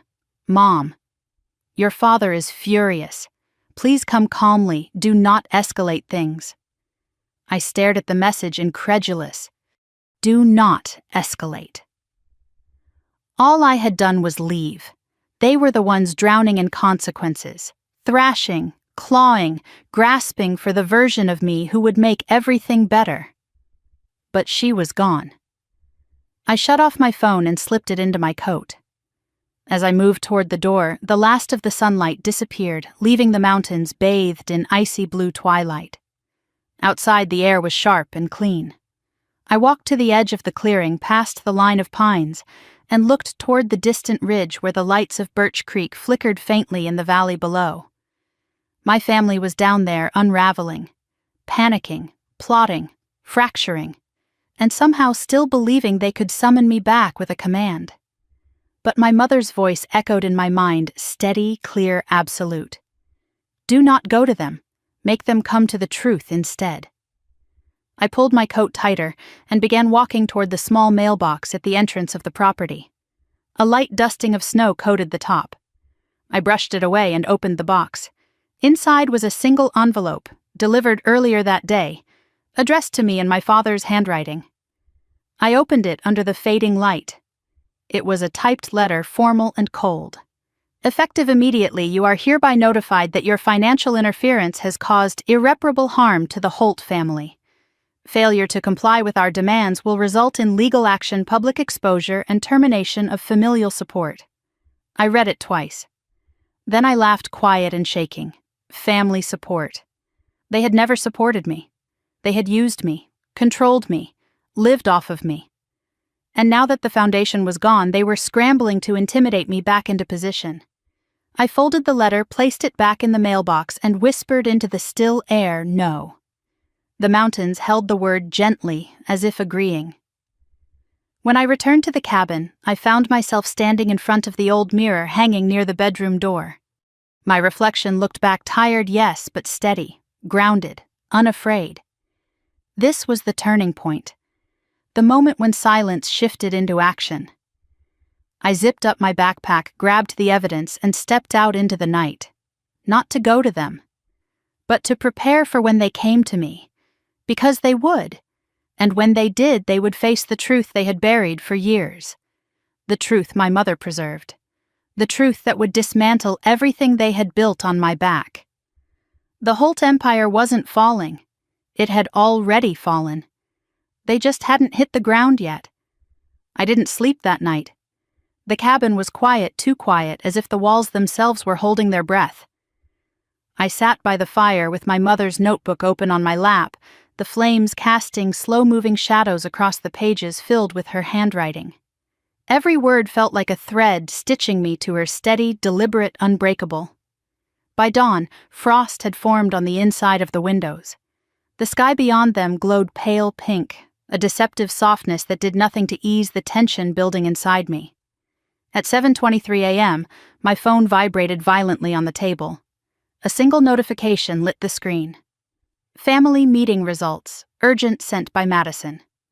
I drew a slow breath, unlocked the phone, and opened the message. Mir, you need to answer. Dad's lawyer says if you don't comply, they will issue a formal complaint. They're bringing everything to you this afternoon. Be home by 2. Be home. As if the Holt house was still my home. As if I still belonged inside those walls. As if they hadn't spent years hollowing out every corner with their expectations, their demands, their endless taking. I closed the message. The phone buzzed again immediately. This time it was my father. You will not avoid this. We are coming to you. Prepare to talk. I stared at the screen for several seconds before turning off the phone completely. Today was going to be the day everything collided. And I needed to be ready. I packed the evidence into a single organized case, my mother's notebook, the envelopes printed emails, bank statements, the USB drives, and the notarized letters. The weight of it was substantial, but not suffocating. It felt like armor. Linda had told me not to meet them alone. She was right. I left the cabin just after 8 boots crunching through the icy snow and took the first bus back into town. My breath rose in thin white streams as I stepped onto the sidewalk in front of Linda's office. She was already waiting at the door, a thick folder in her hands. You'll need this, she said simply. I followed her inside. The receptionist nodded at me with a sympathetic glance before turning back to her computer. We entered Linda's office and she closed the door behind us. They'll arrive around 2, she said. They've made that clear in multiple emails I've received this morning. Yes. Linda set the folder on the desk and pressed her palms flat against it. I want to be absolutely sure you understand what will happen today. I understand, I said. They'll try to bully me into surrender. They'll use guilt and threats. And when that doesn't work, they'll try to discredit me. Correct. They'll claim my mother was manipulated, confused. Yes, and they'll expect me to break. Linda held my gaze. Will you? No, I said. Not anymore. A faint hint of pride flickered across her expression. Good. Because today is a turning point. After this, the legal system will take over. You won't need to confront them again, not directly. I felt my shoulders drop with relief. I'll be here the whole time, Linda continued. And remember, you do not raise your voice. You do not argue. You do not justify. You simply present the truth. I nodded. Truth had a weight that didn't require shouting. By 10, Linda had briefed me on everything: my rights, their lack of rights, the documentation we were prepared to present, and the expected tactics my family might attempt. At 11, she stepped out for a conference call, leaving me alone in the office. I wandered to the window, watching cars pass along the street below their tires, hissing across slush. For a moment I wondered where my mother would choose to stand if she were here. Behind me, the door opened softly. I turned. Cameron Price stood in the doorway, holding a steaming paper cup of coffee and a folder tucked under his arm. His expression was heavy, as though today weighed on him too. Thought you might need this, he said, offering the cup. Thank you. I accepted it gratefully. He stepped inside, closing the door behind him. I spoke with your father this morning. My stomach tightened. How bad is it bad? He said bluntly. He's in full collapse mode. Angry, panicked, blaming everyone except himself. That sounded painfully familiar. He's convinced he can overturn the estate, Cameron continued. He thinks if he pushes hard enough you'll surrender or someone will intervene. No one's intervening, I said. Cameron gave a small, almost sad smile. That's what I told him. I sipped the coffee, letting the warmth spread through my chest. He told me something else, Cameron added. He said, and I quote, "She has no idea what she owes us." My jaw clenched. Owes us. As if my entire existence had been a debt they were waiting to collect. Cameron placed the folder on Linda's desk. You owe them nothing, Meredith. Nothing. I nodded, unable to speak through the tightness in my throat. He hesitated before turning to leave. Your mother trusted you more than anyone. She believed you could do this. When he left, the room felt fuller, somehow not empty, but reinforced. At 1:15 p.m., the receptionist knocked, sticking her head into the office. They just called, she said softly. Your family is on their way. I inhaled sharply, steadying myself. Linda returned moments later, fully composed in her dark blazer, her hair neatly pinned, her expression unreadable. It's time, she said. We moved into the conference room, a long rectangular table, leather chairs, soft lighting, and a large window overlooking the snowy street. The table felt too clean, too calm for what was about to happen. Linda set the evidence binder in front of her and gestured for me to sit beside her. Let them speak first, she said. They'll incriminate themselves without realizing it. I nodded. At exactly 2:07 p.m., the door burst open. Madison stormed in, first red-cheeked and furious, her boots clacking sharply against the floor. My mother followed, looking exhausted and brittle. My father entered last, tall, stiff jaw clenched in a way that promised violence, not physical, but emotional. He carried a stack of papers, probably his pathetic attempt at a defense. The room went silent. My father stared at me like I was a stranger. Sit up straight, he snapped automatically, a reflex of control he didn't realize no longer worked. I didn't move. Madison threw her purse onto the table. This is ridiculous. We shouldn't even be here. Dad, tell them. My father's voice boomed. We are here because my daughter. He pointed at me like I was a criminal, has created a completely unnecessary crisis. She has interfered with family assets, locked us out of accounts, and stolen property that does not belong to her. Linda cleared her throat. Mr. Holt, the property and assets you're referring to were legally transferred into Meredith's name by her mother. Your accusations are unfounded. He turned on her. I didn't ask for your opinion. That's unfortunate, Linda replied calmly, because you are going to hear it anyway. Madison slammed both hands onto the table. You are not taking everything, Meredith. This is insane. Mom didn't intend this. She was sick. Dad already told the lawyer that she wasn't in her right mind when she set this up. I folded my hands on the table, my voice steady. Mom was in complete control when she made her decisions. You don't know that Madison snapped? Yes, I said quietly. I do. My father rolled his eyes. Oh, here we go. The dramatic victim routine. I looked at him, not with fear, not with hesitation, but with a kind of cold clarity I had never felt before. I'm not a victim, I said. Not anymore. He opened his mouth to retaliate, but Linda placed a hand on the evidence binder. With your permission, she said, we would like to begin presenting the documentation your wife compiled. My mother's breath caught. Madison blinked. What documentation? Linda opened the binder and placed the first sheet in front of them, a copy of a forged loan document, signed in my handwriting, except not in my handwriting. My father's face drained of color. Madison's eyes widened. My mother's hand flew to her mouth.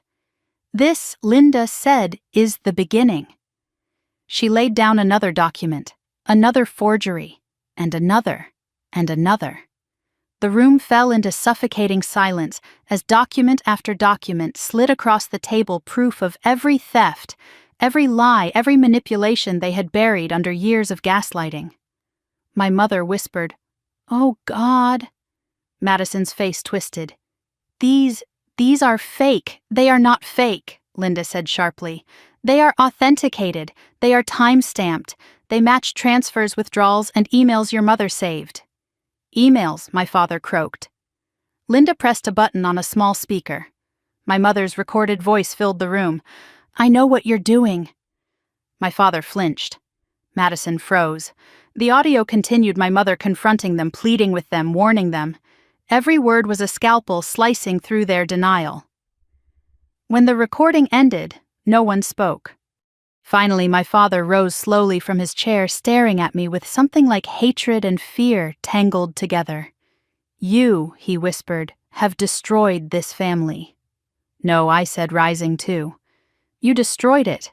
Mom tried to protect me from you. And now I'm protecting myself." He pointed a shaking finger at me. "You will regret this." Linda stepped between us. "Mr. Holt, this meeting is over." Madison grabbed her purse, eyes blazing. "We're not done." "Yes," I said softly. "We are." My mother paused at the doorway, looking back at me with tears streaming silently down her cheeks. Tears of shame, not grief. "Meredith," she whispered, "I'm so sorry." I didn't answer. They left. The door clicked shut, and the room felt lighter than it had in years. Linda exhaled. "You handled that perfectly." I sank back into my chair, shaking with adrenaline. "It's only the beginning," she said. "But you won today." I looked at the empty doorway. "No," I whispered. "Mom won today." And in that moment, for the first time, I felt it. The shift, the break, the freedom. I sat in Linda's office long after the door closed behind my family, feeling the remnants of their voices, like cold drafts lingering in the air. For a moment, the world was too quiet, as if everything inside me had been hollowed out. My hands lay folded on the table, but I could still feel the trembling, soft, subtle, the aftershock of a decade of silence, finally breaking apart. Linda slipped a glass of water in front of me. "Drink," she said gently. I obeyed, the cool liquid steadying the heat burning in my throat. "You handled yourself," she added. "Better than most." I let out a breath that felt like it had been trapped in me since childhood. It didn't feel like it. It felt like bleeding. Linda gave a small, understanding smile.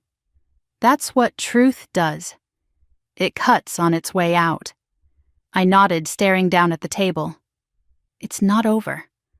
"No," she agreed, but the power dynamic just shifted. And they felt it. She wasn't wrong. I had seen it on their faces: shock, fear, confusion. The first cracks in the empire they'd built on my back. But I also knew who my family was. They wouldn't go down quietly. Linda checked her watch. "They'll strike again, probably within hours. Prepare for aggression, manipulation, and at least one attempt to rewrite the narrative." Rewriting the narrative was what the Holts did best. I stood gathering my mother's binder as though it were a shield. Let them try.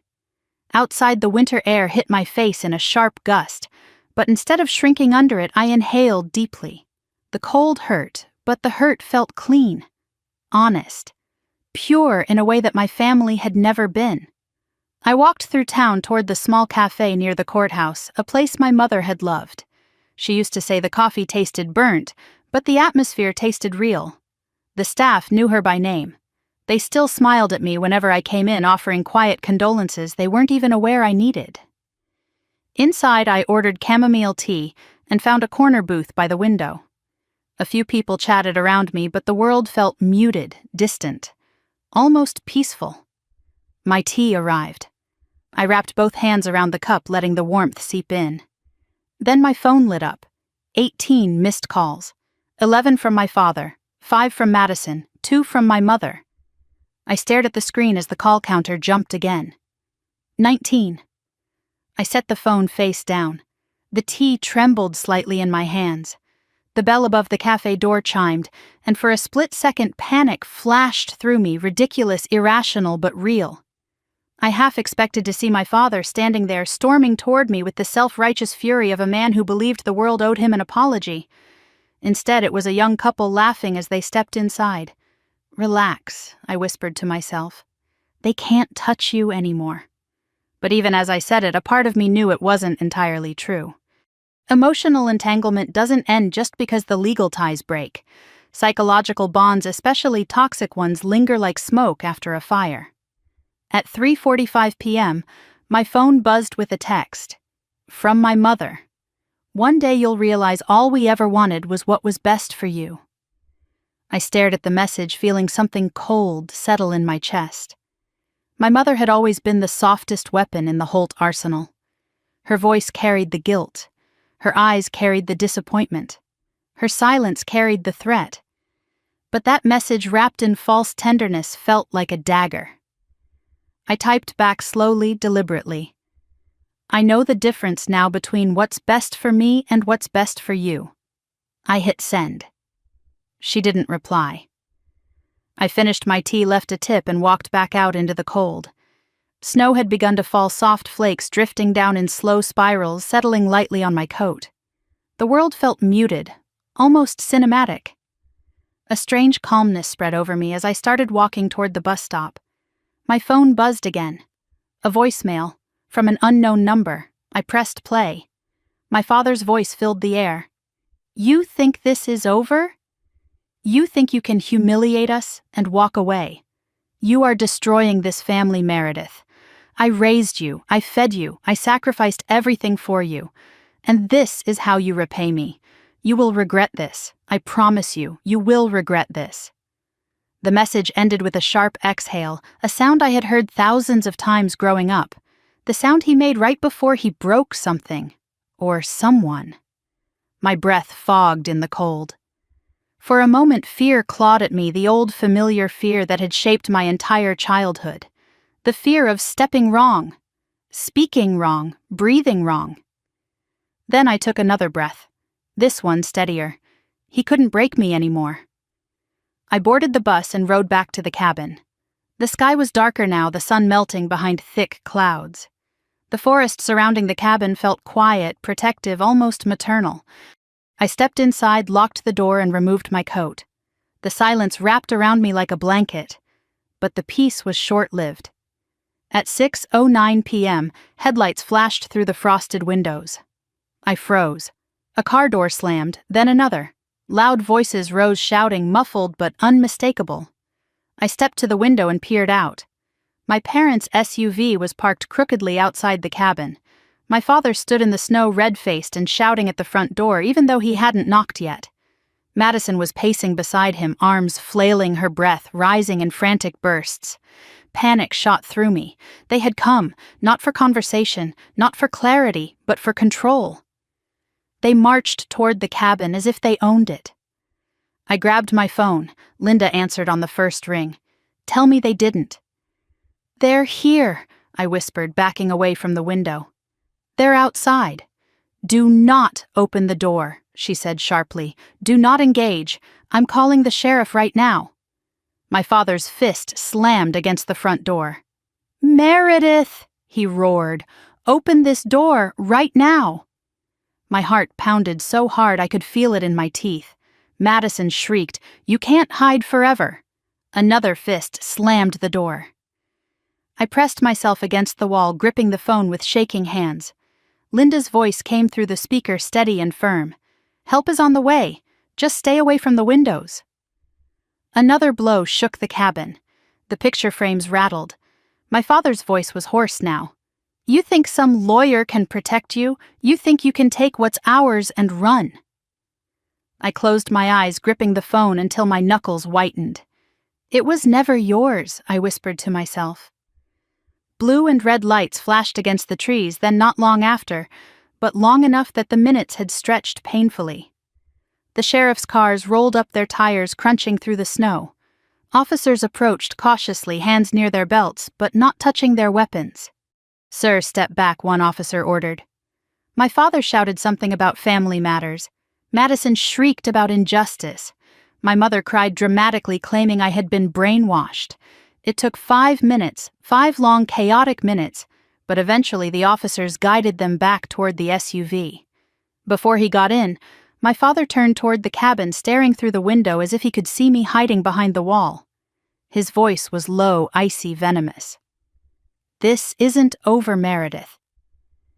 Then the door slammed shut and the SUV pulled away in a spray of snow. The flashing lights faded. Silence returned.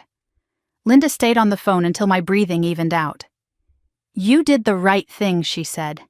"And next time, there won't be a next time. We'll file a protective order in the morning." I slumped onto the couch, shaking with a mixture of fear and relief. My family had shown their true selves, not just liars, not just manipulators, but desperate people losing control. It wasn't bravery that made them dangerous. It was desperation. I stared into the fire, my pulse slowly calming. Then I whispered to the empty cabin, "They don't get to come here anymore. They don't get to take anything else from me. Today the empire cracked. Tomorrow it would crumble, and I would not be there to catch it." I woke the next morning to a stillness so complete it felt unnatural. No pounding on the door, no frantic buzzing of my phone, no echoes of my father's voice booming through the cold night. Just quiet. A soft pale light seeped through the curtains, and for a moment I allowed myself to imagine a world where yesterday hadn't happened. But reality returned as soon as I reached for my phone. 14 missed calls, 3 voicemails, 6 text messages, all variations of the same please accusations and threats. I didn't open any of them. Instead, I got dressed, tied my hair back, and prepared for what Linda had told me would be the most important legal meeting of my life. Today was the formal confrontation, not the emotional chaos of family members banging on the door or screaming in the snow. Today was structure, evidence, law. Today was the day my family would either accept the consequences or destroy themselves trying to avoid them. I arrived at Linda's office 10 minutes early, and she was already standing at the conference table arranging documents, her expression sharp with focus. "You look steady," she observed. "I don't feel steady." "That's fine. You look it. Appearance is half the battle." I took my seat. "Are they really bringing a lawyer?" "They hired one last night." "I assume he hasn't slept much." I exhaled slowly. "What happens today?" "Today," Linda said, placing the final folder neatly in front of her, "your family will learn the difference between entitlement and ownership." At exactly 10:28, the outer door opened. Muffled voices drifted in. Heavy footsteps followed. The door to the conference room swung open. My family filed in. My father entered first, shoulders squared, suit jacket strained across his chest. His face was tight, stiff, vibrating with a quiet rage he clearly believed he was hiding. My mother looked drained, almost fragile, clinging to the arm of the tall, stern-faced attorney beside her. Her eyes darted to me, accusing, wounded, pleading all at once. Madison followed last. But something was different about her today. Her confidence had cracked. The sharpness in her gaze had been replaced with something jittery and nervous. She had lost sleep, she had cried, and she knew I would recognize both facts. Their attorney, a man named Reynolds, greeted Linda with forced politeness. Then he turned to me. "Ms. Holt," he said, nodding. "I understand there are disagreements within the family. We hope to resolve them civilly." "Resolution," Linda replied evenly, "begins with acknowledgement and honesty." He smiled tightly. "Of course." The seating arrangement was deliberate. I sat at the center of one side of the table, flanked by Linda, and an empty chair meant to symbolize neutrality. My family sat across from us, clustered tightly, as if afraid that distance might weaken the illusion of unity. Linda began by distributing copies of every document my mother had safeguarded. "Before we begin," she said, "I must note that all evidence provided was secured, legally authenticated, and reviewed by the probate court. Nothing presented today is speculative." My father scoffed. "Everything about this is speculative." Linda ignored him entirely. She pressed a button and a projector on the opposite wall lit up. The first image appeared, a bank statement, $30,000 withdrawn under my name. My father stiffened. Reynolds shifted in his seat. Linda clicked to the next slide, a forged signature, my signature, then another, and another. Every document was a wound reopening. I watched my father's face crumble inch by inch, not with guilt, but with fear of consequence. Madison stared down at the table, cheeks flaming, unable to meet anyone's eyes. My mother clutched a tissue as though bracing for impact. Linda clicked again. Audio filled the room. My mother's voice, weak but steady. "You can't keep doing this. Meredith doesn't know about the loans." Then my father's voice, low and menacing.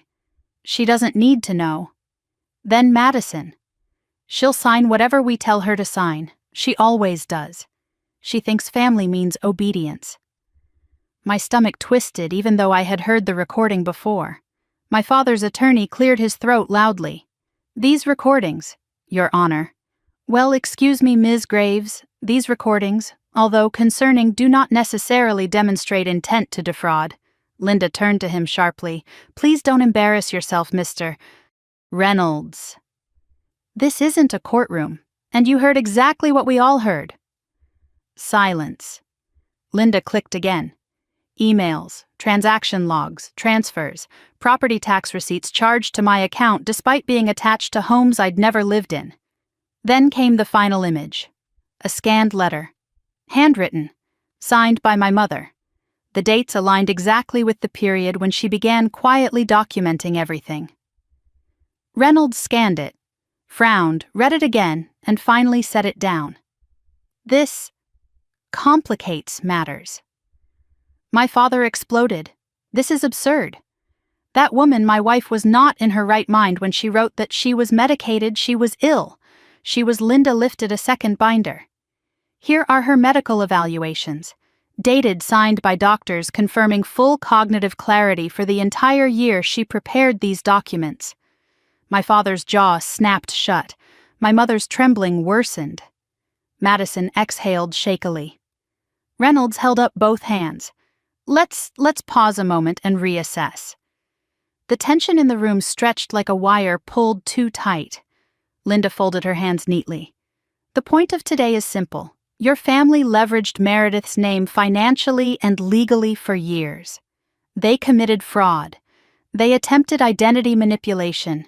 They attempted inheritance interference. In any state, these actions are prosecutable. My mother gasped. Madison whispered, "Oh my God." My father glared at me. "You think you're going to send your own family to prison?" I didn't look away. I think I said quietly that my family put themselves there. He slammed a fist onto the table. Everyone jumped, even the attorney. Linda remained still as stone. My father leaned forward, eyes full of venom. "We raised you. We gave you everything. You wouldn't survive without us." There it was. The line that had shaped my entire life. The line that had kept me obedient, small afraid. I felt something inside me settle, a final piece falling into place. "No," I said. "You didn't give me everything. You took everything, and you convinced me it was love," Madison whispered. "Mere, please." I turned to her. Her eyes glistened. Her lips trembled. She looked small, young, lost. "This isn't me," she whispered. Dad pressured me. Mom didn't stop him. I held up a hand. "We'll talk later," I said, privately. A flash of hope crossed her face. My father noticed. His expression curdled. "Madison," he snapped, "don't you dare." Reynolds finally intervened. "Mr. Holt, please." The attorney turned to Linda, visibly sweating now. "What exactly does your client want? What is the goal here? Dismantling the entire family." Linda looked at me. I nodded. She slid a set of documents across the table. "These," she said, "are relinquishment agreements. Property, financial claims, estate rights. In exchange for signing, Meredith agrees not to pursue criminal charges." My father laughed, a bitter, ugly sound. "You think we're signing those?" Linda didn't blink. "If you don't, we will file everything. Today." Madison swallowed audibly. My mother whispered, "Please, David. Stop. Just stop." My father turned to her in disbelief. "You're taking her side." My mother broke. Tears spilled down her cheeks. She kept everything because she knew she whispered. She knew you would drain her dry like you drained me, like you drained this family. She knew. My father stared at her as if seeing her for the first time. His face darkened. "Sign it," my mother whispered to him, "before we lose everything." But he didn't look at her. He looked at me. And for the first time in my life, I didn't see a father staring back. I saw a man cornered. A man who had built an identity on dominance. A man who was terrified of a daughter who no longer bowed her head. "This isn't over," he hissed. Then he pushed back his chair, grabbed Reynolds by the arm, and stormed out. My mother followed, crying softly. Madison lingered. She looked at me with wide, pleading eyes. "I'm sorry. I didn't know the loans were in your name. I didn't know everything Dad was doing. I went along with it. I went along with everything." I watched her struggle to breathe. "I don't want to lose you," she whispered. I exhaled slowly. "Then don't." She collapsed into the chair, sobbing. "I'll sign," she said. "Whatever you want.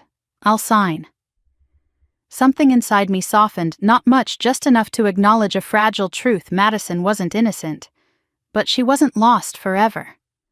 Linda handed her a pen. My sister signed every page with trembling hands.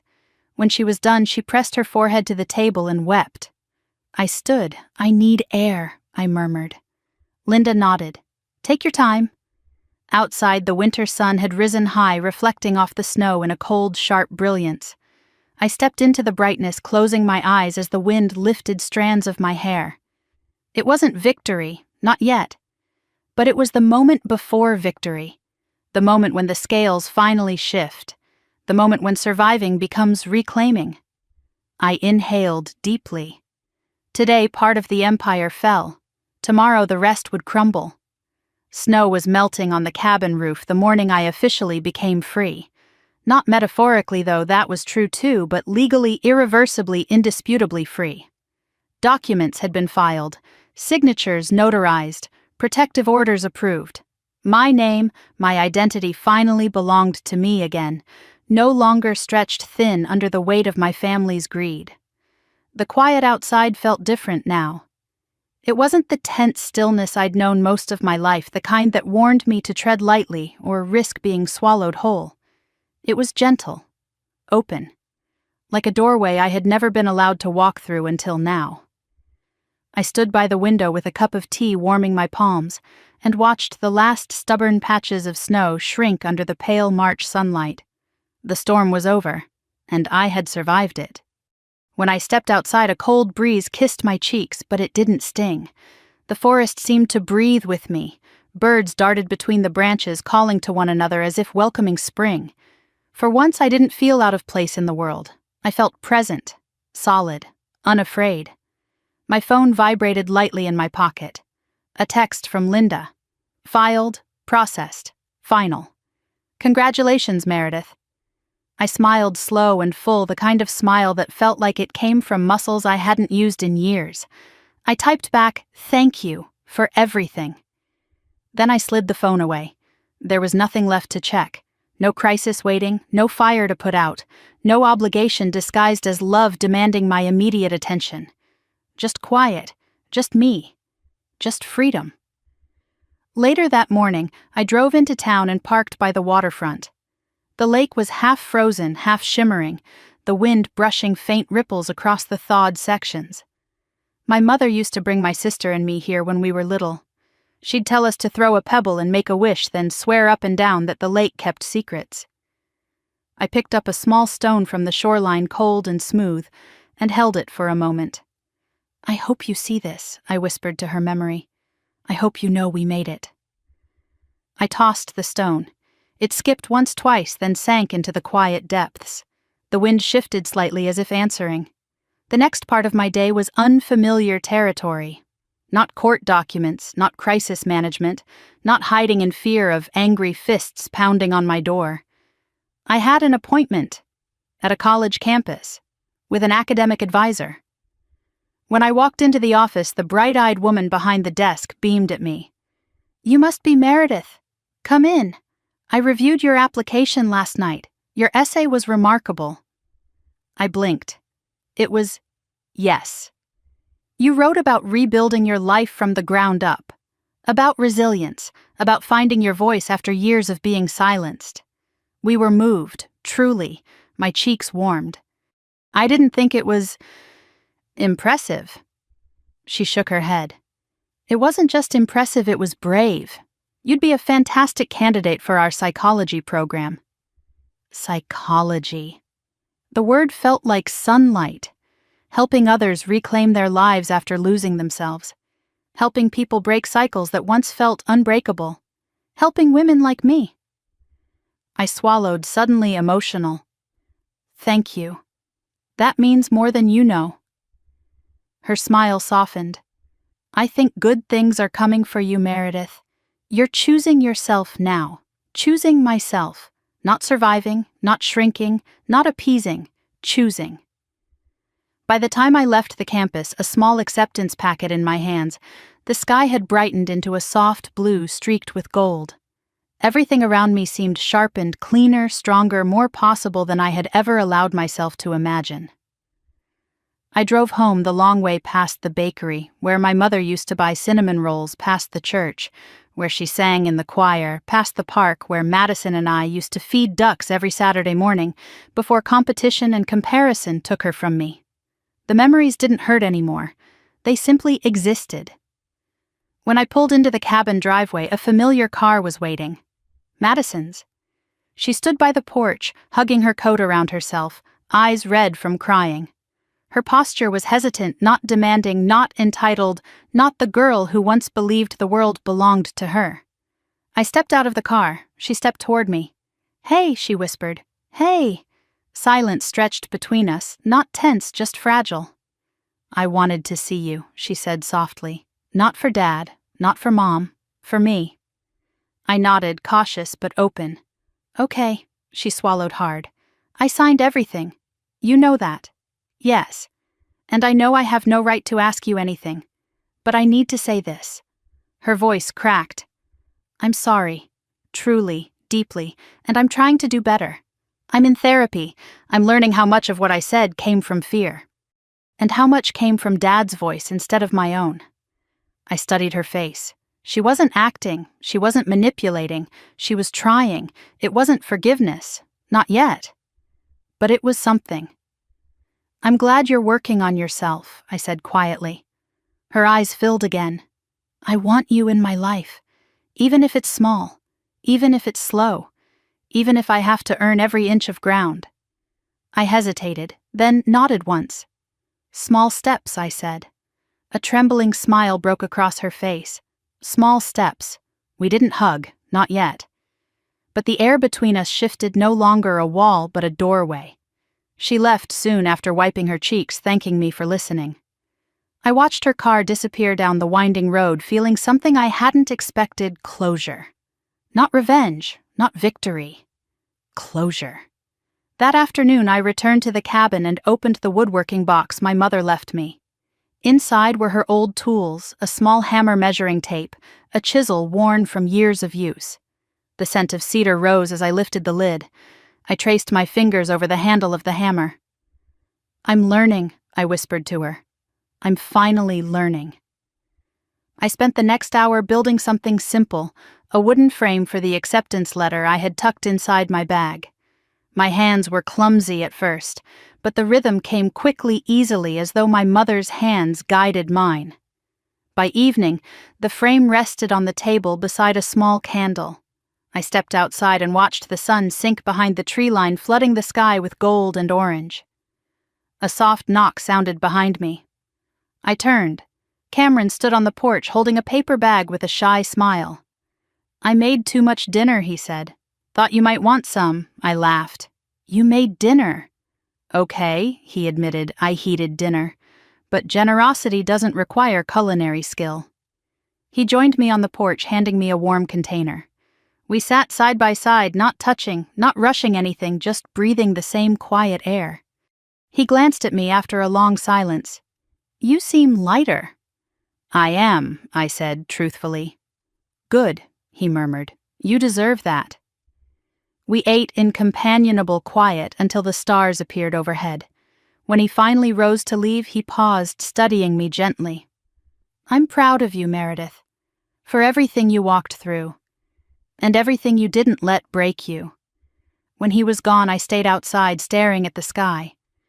For the first time in my life, I felt fully, wholly mine. My name, my future, my peace. All of it belonged to me. I stepped inside, closed the door, and whispered into the warm cabin air. They said I wouldn't last a week without them. Turns out I was never meant to belong to them in the first place. And as the fire crackled softly, and the lake shimmered in the distance, I understood something simple, but life-changing. Walking away hadn't destroyed me. It had saved me. If you've ever had to walk away from someone who tried to convince you that you were nothing without them, tell me in the comments. Share your story. Your voice might be the one that gives someone else the courage to finally stand up and reclaim their life. And if this journey meant something to you, don't forget to like and subscribe. There are more stories ahead, and I'd be honored to share them with you.